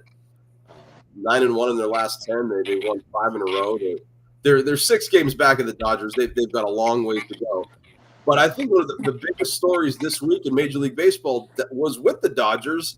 They got swept by the Pirates. Yeah. And the sad thing is they got swept by Pittsburgh, and San Diego made up no ground because they got swept by Baltimore, I believe. Oh, my God. Who amazing stuff. The start that I saw in the Pittsburgh series, the game that at least I read about was the Paul Skeens 6 scoreless, ERA is 1.98, and the win against the Dodgers gives him a winning record now. He's 10-9. So, I mean, Cy Young coming in, now that he's got a winning record, you can give it to him, right? He's doing some version. He's doing the 2025 version of like what Steve Carlton did in '72 when he won like 24 games for a 60-win team. Like, he has 15% of the Pirates' wins. He's got 10 of the 64. And honestly, like, I really would like to see him finish with a sub-2 ERA, just because that always is like so memorable when guys like, Pedro or Doc Gooden or Maddox would do it. 4 starts left. Yeah, it sounds about right. 100. I think they have like 25 games left. So cold weather, ball won't travel as well. That favors the pitcher. Yeah. So I don't know who the starts are against, but that's kind of where we're at. The magic number talk right now. The lowest magic number in the league is in the American League Central. The Tigers' magic number is 13. The Brewers and the Phillies each have magic numbers of 16. But the rest of the league, it's too close right now to start worrying about that. The numbers are like in the 20s. Should we talk about the Phillies? Well, I mean, that's you wanted to bring it up. You sent me the video like right as I was leaving the stadium. I'm like, it's a TikTok thing. I got to watch this when I get home. I don't think. Why don't you explain a little bit of what you sent me, because I'm angry. Yeah. So for anyone who didn't see, because it did happen a bit on the late side last night, Phillies are playing the Marlins. Home run goes out to left field. And anyone who's been to a ball game knows that. I'm listed. Okay. Anyone who's been to a ball game knows that the etiquette says until ball is in hand, it's anyone's. So if it's rolling around on the ground, anyone can get it. So this guy gets it. He walks it over, hands it to a kid, presumably his son. It was scrappy between the guy, but he got it. You're right. He has it. He got it fair and square. He didn't like Absolutely. throw elbows or anything like that. But then this woman stormed over and got right in the guy's face, and it was so cartoonish. I told you I thought it was a skit, like the way she got in his face and went, ugh. But there's new video I saw this morning where she's like yelling like that is my ball and you grabbed it from me. Like she's like right in his face, and so the guy's like, all right, great, here, whatever. And he just like gives it to her. He's like, no, just go away. He didn't give it to her. He took the ball out of the child's hand. His child who was there celebrating a birthday. I didn't know that. Oh my gosh! Now I'm really mad. It was his son's birthday. He reached into the glove, took the ball, gave it to the woman, said, "Now leave me and my family alone." And she like walked away like, "Yay!" She apparently got booed out of the stadium. Good. She should be banned forever. And then the Marlins came in because on the broadcast, the announcers were like, "What is this lady doing?" The Marlins sent like PR people or whoever, like support staff, out with like a bunch of stuff to give the kid. Good. And then I forget who hit the home run. Harrison Bader, maybe. He met with the kid after the game, gave him a signed bat. Good. And then I saw on Twitter, and I can't remember which celebrity is going to buy them World Series tickets to like just go see a World Series game on him. Happy ending then for the kid. I'm going to tell you a story. So picture it. Scranton, Pennsylvania, Lackawanna County Stadium, circa 1989, 1990. So I'm about 11 or 12 years old. I'm up at a Red Barons game with the Knights of Columbus and Billy Brown, and we're up in the upper deck. And it's about the 8th inning, and whatever the score is, it's like 12-1, and the bus driver, like, we're going to go. And we're like, okay, so we're leaving. And so as you exit Lackawanna County Stadium and you go towards the buses, we were out in left field. And there was a ball hit, cleared the fence. Now, where the fence was right down a hill. And like 11-year-old Jamelli was like, I'm hell with this bus. I'm going to go try to get this ball. So I run, this other guy runs, and we both fall down the hill, and the guy gets the ball. You know what? There was a chant from the stands. Give the kid the ball. Give the kid the ball. Here's the ball. I did the right thing. One of my bucket list things, one thing I would love to do, go to a game, catch a foul ball, have my hands stinging because it would really hurt, and you look around for a kid. If it's my kid, if it's Derek or Maria, here, it's your ball now, right? Now, I saw the video. This lady, there was no kid nearby. If it was the guy fighting a kid for the ball, totally different story. Absolutely, right. Totally different story. I feel like there are very understood, unwritten rules. Yeah, that absolutely. You don't rip the ball from a kid's hand, or if you're two adults and you say, hey, I know, like if she'd had a kid with her, if he'd said, it's my son's birthday, it's extra special for him, like then you can negotiate it. Maybe. Oh, so aggravating that video. And because it brought me back to like 10-year-old growing up, and I was disappointed. The guy got the ball fair and square, but unfortunately, when you're fighting a kid, you lose that fight every time. Now, and I've always felt it was like my baseball duty to somehow pay it forward someday. I've just never caught a foul ball. I'll tell this story quick, but I'm not the kid in this story. It was one of the trips we took with our dads to the old Yankee Stadium, and we were in the outfield trying to get to the monuments. And I remember I kind of wandered off because Clemens was throwing, but he wasn't pitching that day, but Clemens was like throwing a bullpen set. Yeah. Chili Davis, if you remember, Chili Davis is taking BP, and he hits a home run out to left where we were standing. And, it hits off the cement and bounces around, and a kid grabs it. And he's like all excited to get a Chili Davis batting practice home run. And a security guard comes over and goes, you can't keep that. That's like, he said, like, whatever to the kid. He's like, you can't keep that. And That's like ridiculous. everyone starts booing the security guard because there were a bunch of people around who saw that and they're like, "Boo!" Oh, a cameo. So we were talking about this early, and we didn't know if we could possibly get Jake's takes. So you have no idea what we're talking about. Bend down here.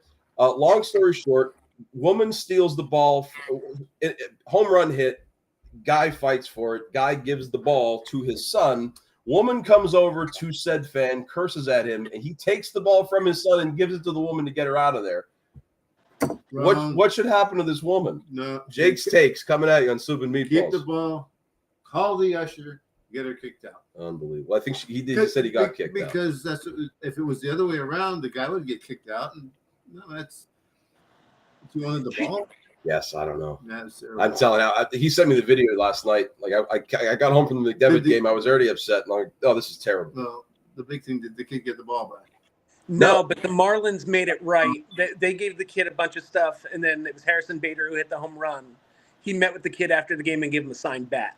Oh, good. That's even better yet.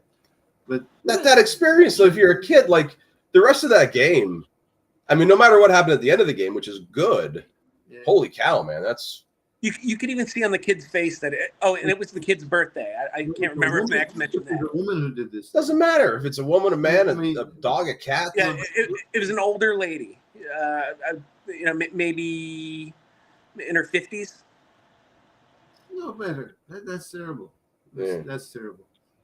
Well, but she got booed out of the stadium. She kept the ball, but she got booed out of the stadium. There it is.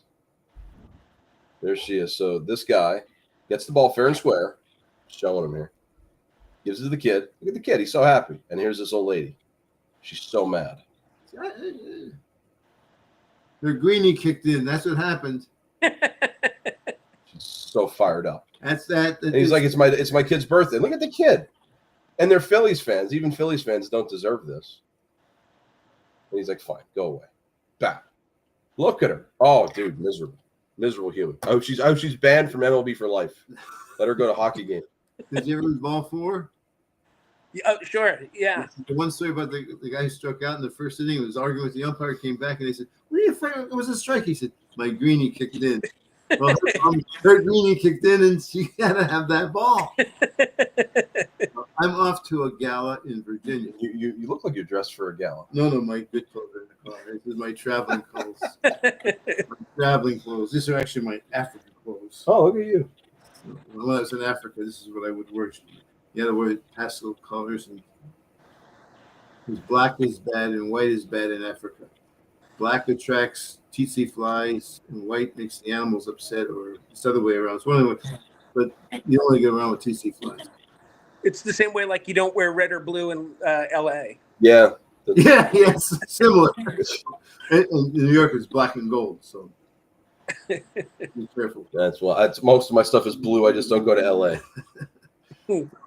It's good seeing you. I didn't think you were stopping over. I just been upstairs talking with them. I didn't want to call you. So you did come down. No, I didn't want to call you on the phone. I called Jen and she let me in. And that's good. I got to go get gas and get on my way. Like 4 hours to go. Okay.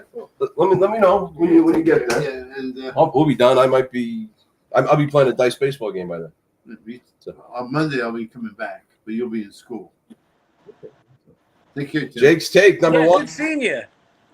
That's awesome. That was terrible. Yeah, we could get Jake's takes next week on how the Yankees have up and down.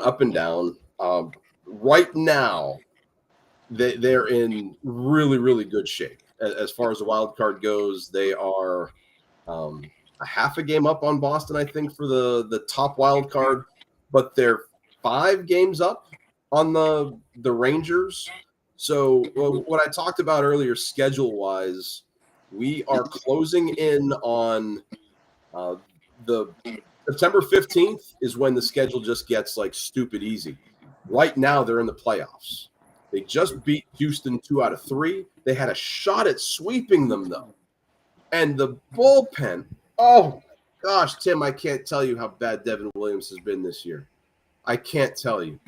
He's so off his game. He just Just wait till the playoffs start. And I was telling one of the security officers at my school is another Yankee fan. We talk all the time, and when it was game 2 for Houston, I said, "Who's starting?" And he said, "Will Warren." I'm like, "Oh man, rubber game tomorrow," because the Yankees had won game 1. I fully expected to lose game 2, but Warren went out and pitched a great game, totally in line to win, and the bullpen just imploded. And this is where you lose playoff games. Home runs dry up, and the bullpen wins you games.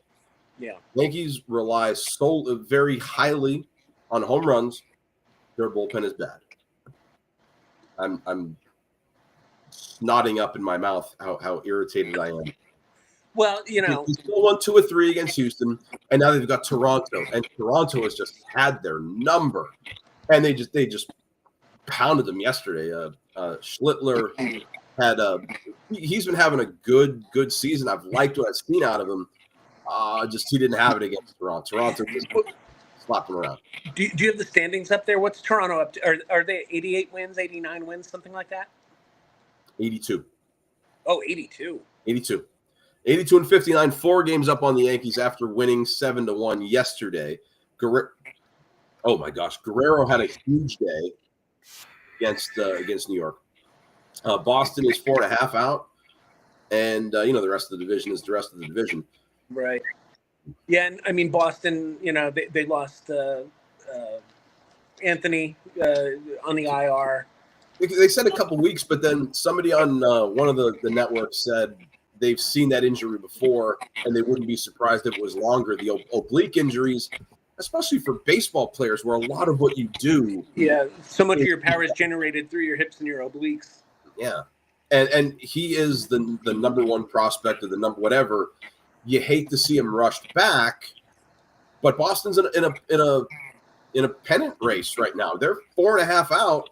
Honestly, the division is probably maybe out of reach, but the playoffs will certainly not. And in baseball today, you don't have to win the division to be successful in the playoffs. Right. I mean, just look at Arizona when they won, 85 games in 23.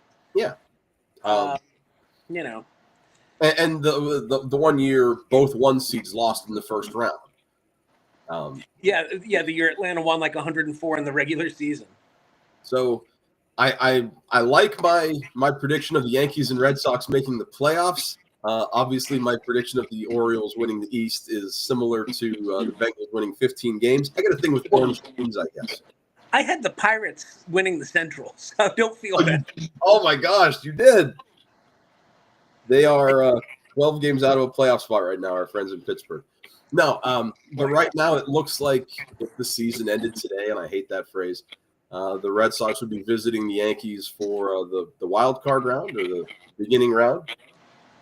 That's one of so MLB News sends out emails every day, and that was only the 4th rank. Like they said, playoff matchups we're eager to see, and like I think Brewers Cubs was above us, and Dodgers Padres was number 1. And Dodgers Padres, that's a big time series, and but who doesn't want to see the Yankees and Red Sox in the playoffs again? Right, and also, like you said, just because they're not division winners doesn't mean that they're not playing with a lot at stake. No, exactly. My head went to Lebowski. Just because we're bereaved doesn't make us saps. No. Once you're in, regular season's out the door. Who cares?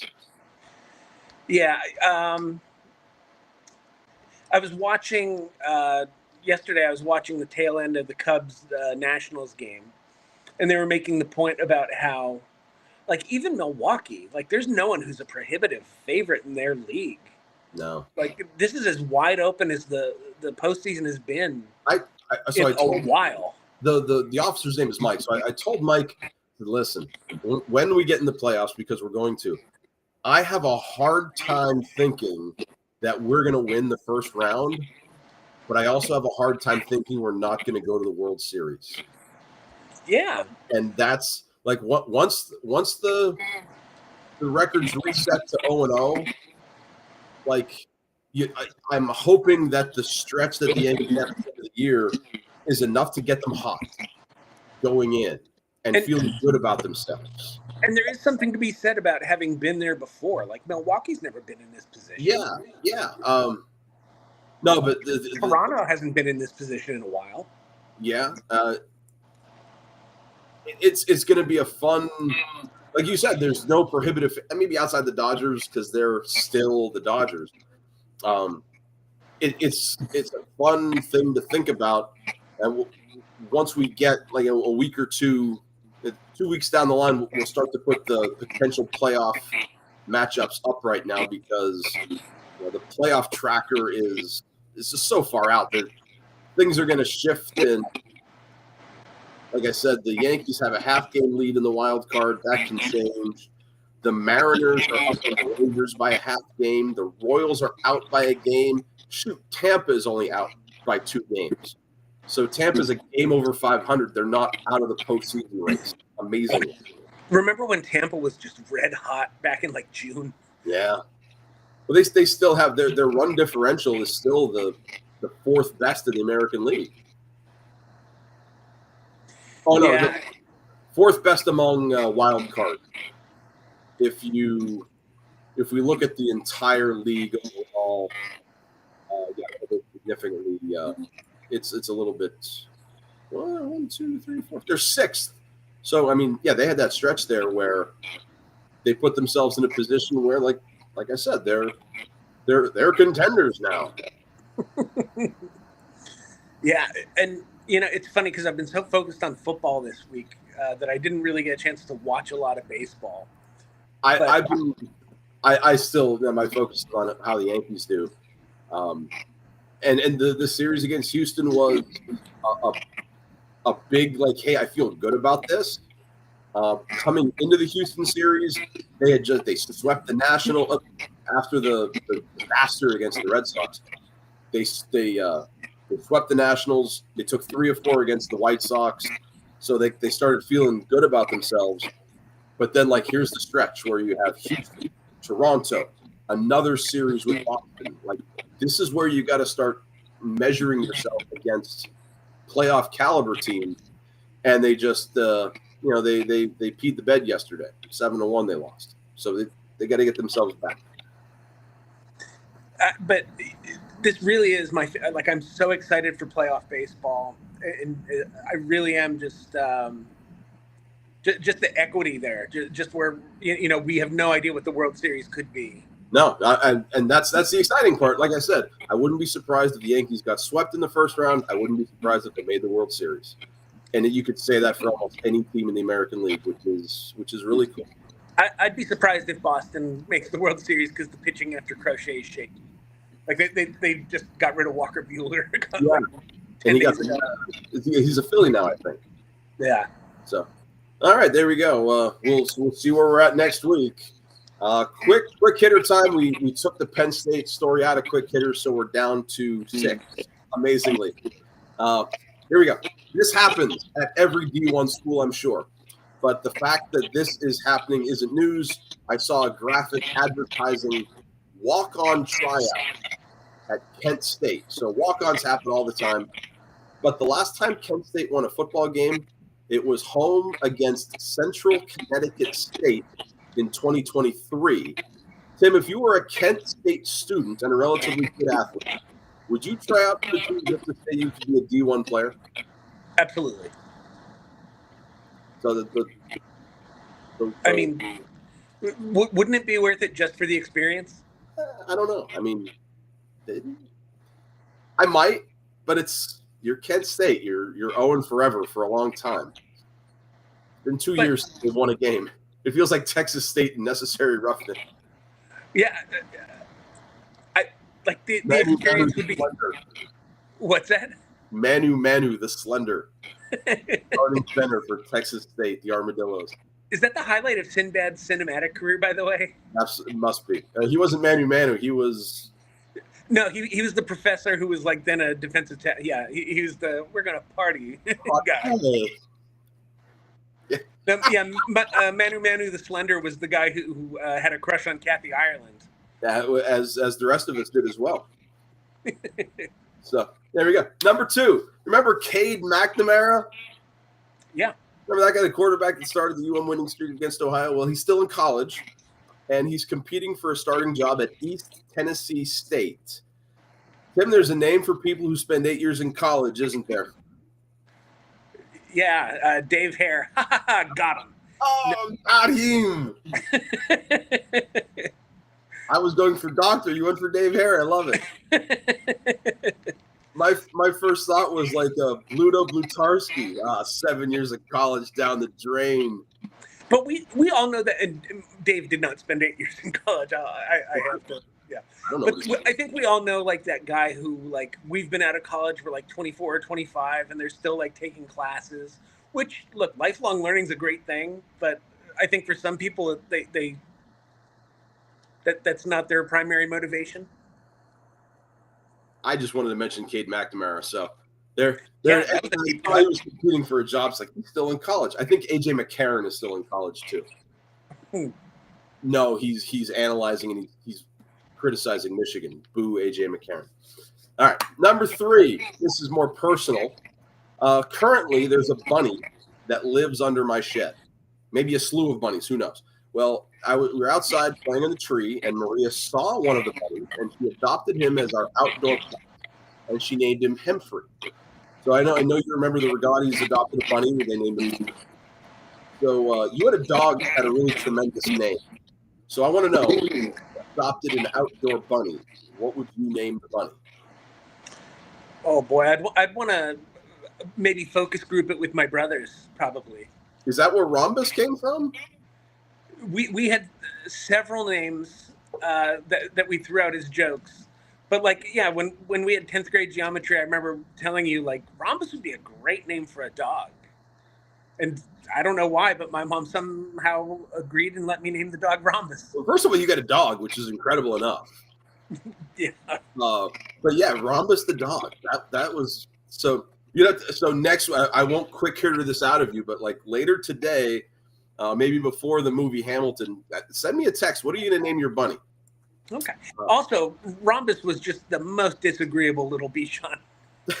Most Bichons are. I mean, that's a breed thing. You should have got the Bichon. Number 4, NFL Red Zone announced they're going to be broadcasting commercials in 2025. The NFL doesn't make a lot of mistakes. Honestly, this isn't going to destroy the league, but this isn't a popular decision, is it? No, and I think what makes it more galling is that ESPN personalities were tweeting like, well, over a 7-hour broadcast, it's only this X amount percentage of ads, so it's really not that bad. And it just felt like ESPN told like Adam Schefter and Nick Wright, like, all right, guys, we need to do damage control. ESPN lives in damage control. Like whatever ESPN recently touches has been like, what are we doing here? The whole thing with baseball, at least in my head, this is tremendously unpopular in my online circle. Like, yeah, it really feels like something they're going to turn back on. Like the only real damage control is to go back and make it ad free. Forget this happened. Yeah, exactly. It's the Cracker Barrel logo of sports news. Kinda, yeah. There you go. Number 5. Just yesterday, I got a text from the New York Yankees. That's right. The New York Yankees texted me. I've been given special access to purchase tickets for single games in 2026. How ridiculous is it that any team is selling tickets for next season during a current season? Are you still there? Yeah. Oh, did I lose you? Uh-oh. Cut back. So this is a true story. I think I'm on the Yankees texting list because I bought World Series tickets. And I get these contests from time to time. Let's see here if I can find one of them. So here it is, New York Yankees. They texted me. The last time they texted me, they were giving away an Anthony Volpe jersey. And I'm like, I signed up. Yeah, I'll sign. I'll get a jersey. So here's the suit back here. Are we good? Yeah. Okay, so I don't know how much of it you heard. The last quick hitter, I got a text message from the New York Yankees. Yeah, they texted me. They said I have special access to purchase tickets for single games in 2026. And my question was, how ridiculous is it that any team in any league at any time is selling tickets for next year this year? So I can only assume that Major League Baseball knocked out my Wi-Fi there. So I'm going to say it's not ridiculous, and I love our corporate overlords. Oh, there we go. Our final one, and I don't know if you know the answer to this, but I know Derek does. There's a correct answer, and there's maybe a not so correct answer. Tim, what is the answer to the ultimate question of life, the universe, and everything? Oh, it's 42. And today is our 42nd show. So congratulations to us. We've now hit the magic number. So the Jackie Robinson edition. Hoorah! There we are. All right, we have come to the point of the show where we now learn a little bit. Oh no, I didn't have the box closed, so all the cards went flying. Who knows what we're going to learn about today? What are we drafting today, Tim? I think this was your idea. We're drafting. So last week would have been the anniversary of Connie Mack retiring from managing in like 1964 or something like that. Wow. And so we talked about drafting our all-time Major League Baseball managers. Cool. And the way I looked at it, we were going to all-time. The way I looked at it was people that I would want to manage my team, or the people who I would like to see manage. So, all right, I got them shuffled up. Give me a number and a color. Right, and I will preface this by saying these aren't the best managers, like you said. They're because we just go to the winning, who has the most wins, because that's right, or titles or whatever. These are characters. I'm gonna go 4 red. 4 red. This one is the Virginia Plan from 1787. See, Jake would have loved this. This is history.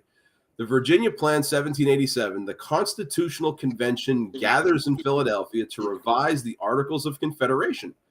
The Virginia Plan, also known as the Randolph Plan, was drafted by James Madison and presented to the convention by Edmund Randolph. Listen, what was Madison doing? Why couldn't he do the presentation? But it's black, so 2 of clubs. He was too busy plotting to become our 4th president. Amazing. Well, so 1787. When was he elected? Let's see. So who would know this? I don't. Jefferson would have been 18. Madison was president in the War of 1812, so I'll say 1808. So 13 years out, 17 years out. I don't know if you put your campaign together that early. Also, our shortest president, he was only 5'4". I think he was lazy, as well as short. Just saying. Take that, James Madison. There's a quick hitter. Oh, you know what? So speaking of James Madison, I'm at the Bishop McDevitt game yesterday, and the announcer is doing his thing. He's calling out names and stuff, and he's doing the out of town scoreboard. Harrisburg was playing State College. That's a big game, period. But it's also a big game in the Mid-Penn Commonwealth. But then he throws out the James Madison Louisville. Yeah, and I announce to the people around me, like, for all you James Madison fans out there, and I got a couple laughs out of that. But yeah, James Madison, the shortest, most laziest president, can't even bring his own Virginia Plan to the convention. Gosh. I'm not a James Madison fan. He couldn't even present on the Virginia Plan in 1787. Lazy son of a gun. I would have. Anybody watching the show right now has learned something about American history and a little bit about state high school football and life and love. It's the 42 of all of them. So okay, here we go. I don't have a lot. I think we're gonna have some overlap here. That's fine. I think my first pick is, I'm a Yankee fan, so it's gonna happen. I think he might be arguably the best manager in Yankee history. He certainly built or oversaw the most successful stretch of Yankee history, and he had to do it with an owner that was. Oh, ESPN says Oklahoma is taking a shot at Michigan sign stealing. Gosh, that's garbage. But anyway, he oversaw maybe the most dynastic run of Yankees history with an owner that was almost as impatient as the most famous owner. I'm going to take Joe McCarthy. Okay. Not the communist baiting senator from Wisconsin in the 40s and 50s, but the manager in the 30s and 40s. Yeah, that guy. Okay. 7 World Series titles. I mean, I know we're not going just on titles alone, but his numbers not retired like the other guy. I would pick McCarthy first, though. And that's surprising because, I mean, obviously Stengel's retired. Boris is retired. Is there a reason why they haven't made it right? I don't know the story. I mean, my first obviously they did. My first thought was maybe he managed at the time they didn't have numbers as managers, but no, they did, obviously, because he was there in the 30s and 40s. I don't know. That would be something that I could look up. It would be Jake's Take week 2. Why is Joe McCarthy? He might have a plaque out in Monument Park, because they do have plaque, like not like a monument type thing, but they do have stuff like that out there for non-retired numbers. Next time I'm out there, I'll look, which could be 10 years. Who knows? So this shouldn't be a surprise, but I'm also going to take someone from my favorite team. I've got to take Tito Francona. So let me tell you something. I didn't rank them, except for I put Joe McCarthy first. Terry Francona was the 4th name that I put down on my list. Yeah, just like the ultimate players manager, like guys just loved playing for him. And just by all accounts, just a really good dude. Got run out of town a little bit, which was surprising after 2004. But it was nice to see his success in Cleveland, which he could have won it all there. Too? What's that? Was he there for the 2008 team? No. So when they won in 2004 and then 2007 and 13, each time it was with and then obviously in 18, each time was a different manager. Oh, wow. Well, that's – I still liked – now, and when he went to Cleveland, he won there.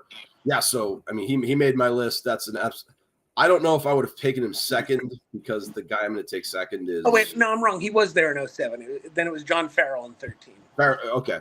I had that one. Yeah, I would have. Yeah, I think he would have been my 3rd pick if you hadn't taken him. My second pick is, I mean, he's weird. He just is. But I think the players like that. I met him. He trash talked me. I'm going to pick Joe Madden. Joe Madden's a good dude. And I think baseball is one of those sports. You play 700 games a year. You're on the road with these guys. You can't approach baseball like you approach football. You can't be that serious all the time. And Joe Madden was he's a shot in a beer guy. And maybe that's the Hazleton in him, but it worked in Tampa. It worked in Chicago. It worked in Anaheim. Longtime bench coach in Anaheim. I mean, he's a player's guy, but I'm a weird guy. So like, I appreciate weirdness. And baseball attracts characters like that. Yeah. So, Joe Madden would be my second pick to manage my team. So I'm also going to go with the character. And you talk about trash talk. This guy, his career was characterized by a lot of trash talk, because no one got into more profane arguments than Mr. Earl Weaver. Oh, you got Earl Weaver? Okay. Oh, I thought you were going with somebody else. So that guy's still on the board. I hit a 3-run home run. Big Earl. Yeah, there's the famous clip of I can't even quote the one I'm thinking of. I forget what umpire he goes chest to chest with. So I remember reading an anecdote of it was a like a bench player, like a number 8, number 9, or number 7, number 8 utility kind of guy for the Orioles, who is ultra religious and always had like this penchant for striking out looking on 3-2 counts. Okay. And so he's talking to Weaver and he says, "Earl, it would make me very happy if you could find a way to walk with Jesus." And Weaver says, "It would make me very happy if you'd find a way to walk with a full count." I was thinking of the quote where the umpire was saying something about him, and You want my rule says, like, book? it's in the rule book, and it was like, "Do you want my rule book?" And Reed was like, "I can't read Braille." Yeah. There are 1,000 stories like that about Earl Weaver, and we can only tell 2 of them because the rest. This is a family podcast. Those are the good ones, I guess. So okay, there you go. I like that. Man, so I listen. We talked about this guy a couple weeks ago when I forget what brought it up. He's another guy who feels like it feels like he was born 56 years old, and he's never been younger than 75. And he managed some really, really small markets and just poor team, but he managed really well. I know who you're going to take. In Pittsburgh and Florida. I'm going to go with Jim Leland. He was my next pick. Oh, no, because Jim Leland is another guy who just, man, when you look up baseball in the dictionary, like he might be the 3rd or 4th picture down. He's like a baseball lifer. I don't know anything about him outside of, managing. I don't know if he played, but he's so in tune with how baseball works. And one of those guys who, you talk about baseball in a different world, just sitting in the dugout smoking a cowboy killer. He played his professional career. He never got out of the minors with Detroit. Career 222 hitter. But you know what? He was a catcher. And what do they say about catchers? They make the best managers. Yeah. So yeah, I wouldn't have picked him as being I would have said middle infielder or something like that. Let's see here. He is. They don't give his stats, height, and weight as a player, but he wasn't a big guy. And that makes it more amazing if you've ever seen the clip of him getting like right in Barry Bonds' face in maybe 87 or 88 spring training. Barry Bonds wasn't big back then either. What's that? Barry Bonds wasn't that big back then either. But it's still Barry Bonds, and Jim Leland put him right in his place. And that shows the kind of respect his teams would have for him. That he would treat everyone equally, the big star and the little guy. Also, he was he was the manager of Team USA. I didn't know that, and he won the WBC title. So only manager to win a World Series and the World Baseball Championship. So okay, somehow I picked him 3rd. It's a steal. And he still lives in Pennsylvania, so good for him. I'm gonna go with another character, and it's similar to along the lines of picking Earl Weaver. Look, anyone who can go out and start throwing bases around, not just kicking dirt on the plate, but Lou Piniella. I thought you were going to go Piniella last pick, and because I think he might have been my next pick. Fiery guy, got into a clubhouse fight. I believe it was Rob Dibble. It was either Dibble or Charlton when he was managing the Reds. Okay. But won everywhere he went. He won a title with the Reds. He was on manager of those really good Seattle teams. But no one threw a fit quite like Lou Piniella. Well, I'm not going to draft him, and I don't think you're going to draft him either. So I can say this: there's one manager I think gives Lou Piniella a run for his money, but he's a minor league manager, Wally Backman. Oh, have you ever seen those videos? Yeah, those the clubhouse. Those are embarrassing. Yeah. Or there was another guy in the minors. Oh, I forget who it was. This was back in the 90s when SportsCenter actually ran sports. They showed a clip of this guy behind. He dragged the baseball bag out to home plate, got behind it like he was in a foxhole, and he started chucking baseballs like grenades. Yeah. That's absolutely embarrassing stuff. But Lou Piniella's angry outbursts, they're cute. They're warranted because it's Lou Piniella. He's not Wally Backman. Right. I like that. So I have so now that Piniella's gone, you know what? I'll keep the trend here going.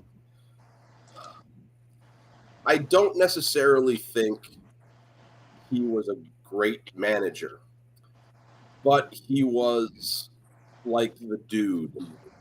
He was the right guy at the right time in the right place. He was able to handle the limelight. He was able to handle George Steinbrenner. Joe Torre is arguably he's well deserving of getting picked fourth to manage my team. His bullpen use was questionable, especially later in his career. He ran Tanyan Sturts out every other day. Scott Proctor's arm fell off because of this guy. But as far as handling the hype, the New York media, the team, when I saw this interview with Gary Sheffield about how Torre approached him about hitting fifth, and Sheffield got all fired up. He's like, "How am I going to hit fifth? I don't strike out. I should be batting third." In that lineup, though, he had so many egos to manage, and he still figured out a way to win divisions and make the playoffs. So, yeah, I'll take Torre for his cool, calm demeanor when people like me are cursing and yelling at the TV. He never did. And, I wouldn't say it's like a defining moment of him as a manager, but I think, like you talk about, the calmness. Like, you think about when he went out to take Mussina out, and Mussina says, no, there are a lot of managers who would have been it would have been an ego war. Yeah. And for Torre to be like, all right, let's see what you do then. I think that's really indicative of his personality. This is someone who did coach or did manage in Boston, but he makes my list for one incident in particular. Any manager who gets thrown out and comes back wearing a fake mustache is okay in my book. I want Bobby Valentine. Not in real life, but on this list. I wasn't thinking. Oh yeah. Oh dude. I mean, how did that happen? I can picture him sitting there with the stupid nut.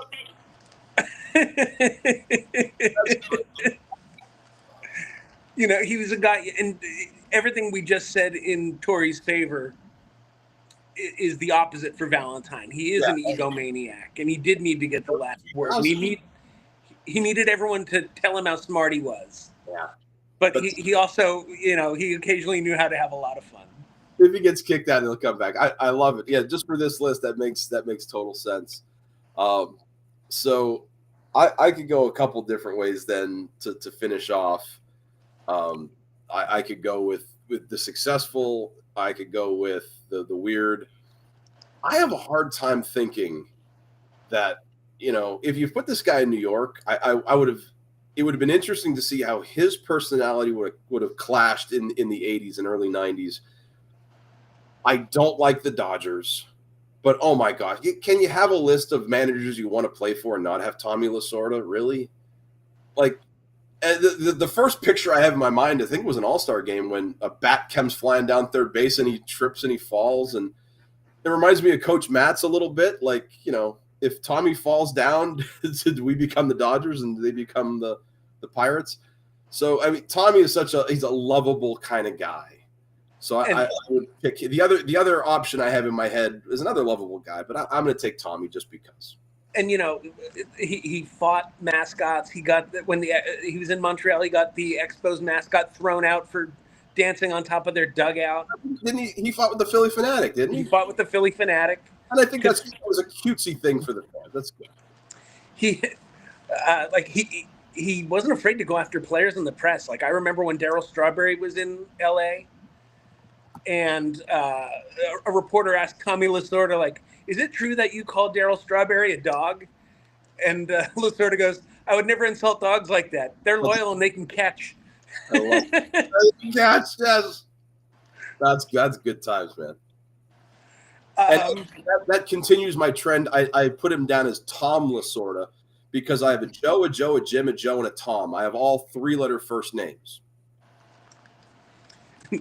First one without a J. I had a Joe, Jim, Joe. I don't know if I ever heard him referred to as Tom Lasorda. Well, he is now on my list. So I don't know where to go with number 5 because I went with a lot of quirky guys. We go with Gary Martasio. I think I'm gonna go. Like, this is a guy who he just seemed like grandfatherly, and then like I found out, like there was a picture I saw of him in the Reds dugout, and he was like 47 with gray hair and a pipe. Sparky Anderson seemed like a grown man. Sparky was the other guy I was thinking of besides Tommy Anderson, Tommy Lasorda.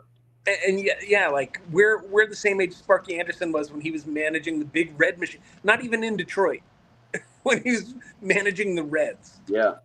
I believe the first guy to win a World Series in both leagues. Just colorful guy, good baseball man. Another guy you look up baseball in the dictionary, and there he is. Right, yeah, it would be interesting to see how Sparky would fare in like a sabermetrics era, because he seemed very much like a play it by your gut kind of guy. Yeah, no, I think he still would, and it would. I'd love to see managers like that today against the Aaron Boones and Joe Girardis and their binders, just to because I feel, because based on our age, I'm more of a belief in, hey, let's go with the hot hand right now. I don't care about right left, and nobody picked Tony La Russa and his bullpen management, so it'd be interesting to see. I did write down. I did give Bobby Cox a little honorable mention, because you don't win that much, even despite not winning a World Series except for one. Like, he just, and Leo Mazzoni to a pitching staff back in the 90s. He's kind of like Earl Weaver in that way, where he was great for so long, but people maybe know him more for not winning as many titles as he should have. Yeah. So that's a good draft. I like that. And if anybody thinks we missed anybody, let us know. Going to our top five, it was the first to report here on Soup and Meatballs, Micah Parsons was traded from the Cowboys to the Packers. And when we first heard about this, we thought, like, wow, it doesn't seem like a really, really smart move by Dallas, but who knows? And we thought it would be kind of interesting to look at what we consider to be the top five worst trades in any sport. So, Tim, I will defer to you to I don't know if I ranked mine. I do have 6 here, so I do have to cut one of them. So I didn't rank mine, but I did sort of categorize. Let me see where I wrote it. Okay. I do think one of these. I can pick this one as probably the worst. Well, so I'll just say this. I thought of it in terms of, like, because there are different types of trades. There's like the Micah trade, where it was a holdout situation where you're getting pennies on the dollar for a guy who's disgruntled. You have like the draft guys who are like, I'm not going to play for your franchise, so their hand is forced. The John Elway trade, sure. Yeah, the John Elways. Eli Manning. You've got like trade deadline guys where it's like a 2-month rental. Okay. And then you've got just the straight up swindles where it's just, like both teams thought it was a good trade, and history has showed us it was not. Yes, I'm interested to see where you go then. So I won a little bit of each category. Okay. And the first one I went with, and it might have made your list, is one of the trade deadline ones. And it's the Tigers trying to get some pitching at the deadline and trading a young John Smoltz away. Trading John Smoltz. Yeah, that was not on my radar, but holy cow, I can't believe I didn't remember that. The trade with Detroit that I remember is the one that the Yankees didn't make, not sending Mariano Rivera over there. But yeah, John Smoltz to the Braves was that was a deadline deal? Yeah, I believe that was 87. I want to say, because they were in a pennant race with the Blue Jays. What did Detroit get back? I can't remember everything that Detroit got back. People just really refer to it as like Smoltz for Alexander straight up, but it couldn't have been, because Smoltz was more of like a prospect at that point. Okay. Well, wow. So it was more of a package deal where Atlanta clearly made out better. I don't believe Detroit even made the playoff. I think Toronto won the division that year. That is a swindle. So I mean, I'll give you a number 5 for me. It's a draft day trade, and the day of the draft, you probably don't think anything of it, but when you trade Robert Tractor Trailer and you score Dirk Nowitzki out of it, pretty good draft day trade if you're Dallas. Yeah, and Trailer played 2 seasons, had some health issues, and Dirk went off to score 87,000 points. And it just tells you what a different time it was, where people were like, "Oh, he's European, he's soft. Oh, Yeah. he's 7 feet tall, and you're going to have him play outside the arc." But Don Nelson was the guy who was like, "No, this is the future of the game, where everyone's going to need to be able to shoot outside the arc." Like that. That's why Don Nelson was really the one who championed Dirk as being a viable NBA prospect. How about that? Good deal. So, I'll go with a draft day trade of my own, where it's one of the most. It's both a draft day trade and a bit of a famous swindle, where the Celtics trade the number 1 pick to Golden State, who took Joe Barry Carroll. Okay. And the Celtics turned that into Robert Parrish and the number 3 pick, which became Kevin McHale. Okay. So they turned it into the best front court of the 80s in 2 titles. Yeah. I thought there's another draft day swindle I think Boston pulled with Philadelphia. I don't know if that was a swindle or if it was like a deking of who they were going to draft. Well, there was another, it made my honorable mentions, but they had a draft day swindle in, I can't remember, I believe it was 56, when Atlanta took Bill Russell with the number 2 pick, and the Celtics traded Cliff Hagan and Ed McCauley, and the Hawks sent Bill Russell to Boston. Ed McCauley was easy Ed McCauley. Okay.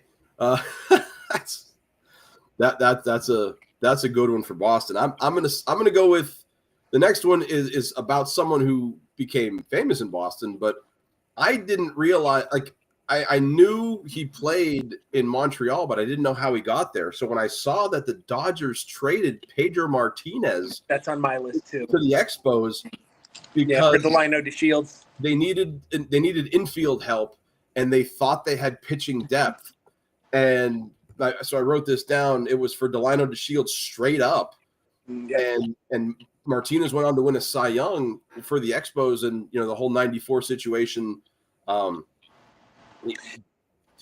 In line to put Montreal in the playoffs. The Shields didn't really play well in LA. He hit like 250 or something like that. But the whole deal included somebody named Carl Pavano as well. Carl Pavano was part of that trade for the Dodgers and Expos. Like, this is on my list too, and people forget at that time, Pedro's brother Ramon was the one who was seen as like, this guy's going to be a stud. Ramon Martinez. Pedro was a skinny 140-pound kid who, might pan out, might not. Where was El Presidente in the whole Martinez line? Where was Dennis Martinez? Are they related at all, or just not related? Okay, but Ramon Martinez was Pedro's brother. Yeah, I believe Ramon's the older brother. Okay, that I did not know that in the top of my head. So I'm learning stuff along with the James Madison fans out there. So I'm gonna go. Let me see which way I want to go with this. So I'll see your Pedro, and I'll come at you with Seattle sending a really good lefty pitcher, Mark Langston, to Montreal for some scrub left-hander, some scrawny 6'10" guy who couldn't find the plate with a court order. His name, Randy Johnson. Couldn't find the strike zone in Montreal. Yeah. So another sort of like hindsight is 2020 type deal. You think that was a pitching coach thing in Seattle that straightened Johnson out? Yeah, I don't know if it was a mechanical thing. I don't know if it was a confidence thing. Like, I don't know if it was some pitcher version of the yips. Yeah, because he threw hard. I mean, Right. that's he threw hard. He always had the slider. He just couldn't locate it. Yeah. But yeah, so Montreal could have had Pedro and Randy Johnson in the same rotation. Wow, that would have been scary. That might have been the best 1-2 in baseball history. Yeah. I mean, it's hard to argue that. So yeah, call that a good one. The next one for me is it's one of the most famous bad trades, and there's documentaries made about it, and really. So watching the Dallas documentary now, I didn't know that the Minnesota owner basically dared Jerry Jones and Jimmy Johnson to cut all these players. So they did. So the Herschel Walker trade is maybe the industry standard for bad trades. Walker, maybe the best player in the league when he was with Dallas, didn't perform in Minnesota, and we know what happened to Dallas after that. So from the Vikings perspective, losing all those picks and not really hitting when they thought they were running back away from contending, that wasn't the thing. He never had a 1,000-yard season for Minnesota, and they didn't win a playoff game with Herschel. So that was too famous. It had to be on my list too. That's like the gold standard of bad trades, where he was like a perennial 1,400, 1,500-yard guy in Dallas. They were coming off a 1-15 season, and they trade their best player, and everyone was just like, "What are you doing?" And Troy Aikman was like, "Dude, what are we thinking here?" And they turn it into Emmitt Smith and Darren Woodson and Russell Maryland in 3 titles in 4 years. And Herschel was an Eagle within like 4 years of that trade. Yeah. And then kind of kicked around the league. He was a giant, But yeah, that's. I feel bad putting on there's no cool fancy little You talk about bad trades, that's like the first thing that pops up. Absolutely. The other honorable mentions I had, other draft day trades in the NBA, the Sonics trading away the rights Scottie Pippen for Olden Polynice. Yeah. There's another draft day trade, but the guy said he wasn't going to play there. I was going to say this one's a combination of the won't play there and bad draft day trade, but the Hornets trading the rights to Kobe for Vlade Divac. Vlade back though. I mean, it's not like Vlade was a bad player, but he wasn't Kobe. Vlade was an all-star, and he was really good in Sacramento. He was really good in LA. And the other one that was a honorable mention for me was Boston trading away Jeff Bagwell for Larry Anderson. Oh, okay. I still have a couple left. And one of them was Boston. Because was it a trade or was it not a trade? Were they just selling? They traded Babe Ruth for $125,000 to run No Nanette. That's another. I don't know if that's a trade or not. But I think quite possibly the worst of all of the trades I have on this list. Cleveland sending 3 first-round draft picks, a third-round pick, and 2 fourth-round picks to Houston for Deshaun Watson, who absolutely set that franchise back 1,000 years. That is. I wasn't thinking as recent as that, but that God awful. Goes down as one of the absolute worst. Yeah. So as far as bad trades go, and I don't. What did Boston get for Mookie Betts? They got a shortstop named Jeter, who was not a Jeter, and Alex Verdugo, I think, was in that trade. I liked Verdugo. He was a good player, but yeah, a little lopsided. A little bit. All right, here we go, Mr. Smarty Pants time, and I'll be honest, I don't have an actual question, so we have 2 lists for you. Okay. So we had, like I said, we had some good texting about Michigan football over the week. The playoff wins and the 250-yard quarterbacks. So for those of you who weren't on our text thread, the question I sent to Tim was, Bryce Underwood was the third Wolverine quarterback to get 250 plus yards in his debut game. We talked about John Navarre and Jacob Rudock. Tim threw at me Michigan quarterbacks winning a playoff game in the NFL. He said there was 3 of them, and Brady was the gimme. And I remember Jim Harbaugh because of Mel Kiper saying you're not going to win with Jim Harbaugh. I'm like, yeah, they did. I got stuck on the last one, so if you're listening at home, you can pause right now and think about the last one. It was Elvis Gerbach. So the list for you, Tim, is Michigan quarterback centric, and I think you should do pretty well with this. I was wondering how many of the all-time leading passers could you list? Can you the top 10 Michigan history in all-time passing yards? Okay, so I'm going to be stuck on like more recent guys, like guys from my lifetime. I believe all of these are in our lifetime. But Navarre has to be up there, John Navarre. John Navarre is number 2. Brian Greasy. Brian Greasy did not make the top 10. If you're interested, Brian Greasy is 13th. How about Scott Dreisbach? Scott Dreisbach does not make the top 10. He is 17th. Chad Henne. Chad Henne is number 1. 9,715 yards for the Wilson, Pennsylvania product. How about Drew Henson? Drew Henson comes in at number 20. Then I'm just going to be going through names like I texted you. Like, we have Rudock, Denard Robinson. Denard Robinson, believe it or not, is number 4 on the list all time, 6,250.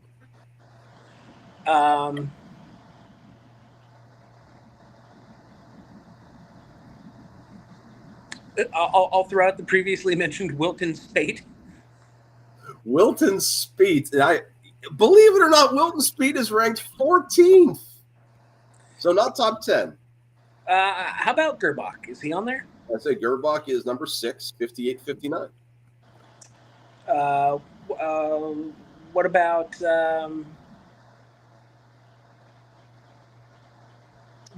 did I say Harbaugh? You did not say Jim Harbaugh.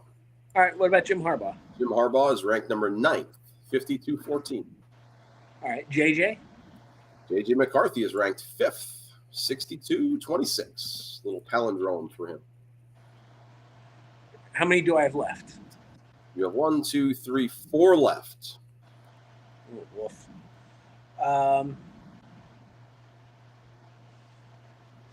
Now I'm starting to blank. What about Cade McNamara? Cade McNamara is 15th. But if you're wondering, John O'Corn is 35th. What about Ryan Mallett? Oh, Ryan Mallett. That's a good guess. Not a correct guess, but Ryan Mallett. Oh my gosh, 39th. Yeah, because he split his time with Arkansas. Just ahead of Jim Maddock and Wally Gabler. There's some names for you. Boy, I might be tapping out on Michigan quarterbacks now. Oh my heavens! Come on now, you the most famous one of all time. Brady's on there. Tom Brady is ranked 10th, 47-73. I didn't know that he would. I just figured because he split time with Henson, he wouldn't. So the next one on the list, he's ranked number 8. He played 4 years, so that helped him. Yeah. And he played when I first started watching Michigan football. He wasn't the first quarterback, but he might have been like the second or third that I remember. So like 92 or so? 92, 93. Okay, so that's post Desmond Howard. 94 was his senior year. Oh my God, who's the quarterback when Wheatley was there? He would have been a Gary Moeller guy. This guy. He was drafted by the Buffalo Bills. I always look at this. So if you remember the football movie, The Program, I always thought of this guy as like the quarterback at ESU. I don't think I have his name. Todd Collins. Oh, Todd Collins. Todd Collins. I legitimately almost just cursed there. So Oh, my he's number 8. Number 7 was a guy who came in from Mississippi. From Mississippi. He was a transfer. I think he played a couple of years for us. Well, obviously he played a couple of years because he's ranked 7th on the list. He played 2 years. Was he a Hope guy? A Brady Hope guy? No, he was a Harbaugh guy. He was 10-3 for Harbaugh in 2018. And then in 2019, they did 10-3, or 9-4 rather. They a disappointing season. I expected a lot more of this guy.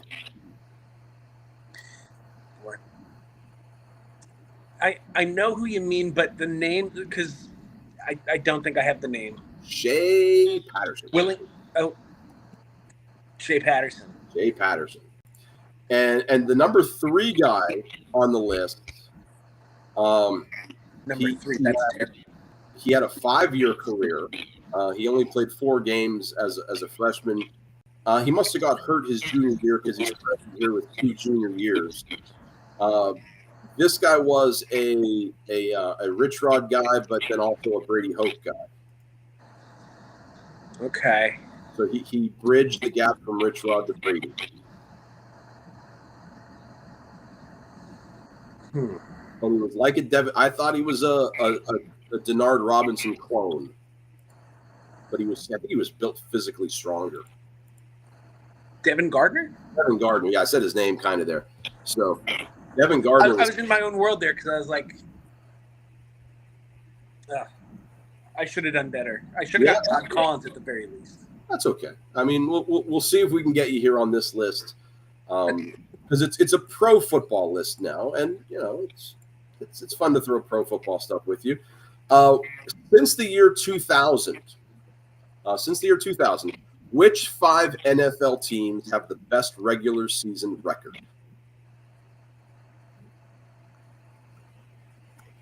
Steelers. Steelers are number 2. Patriots. Patriots are number 1. There you go. I thought that's the gimme.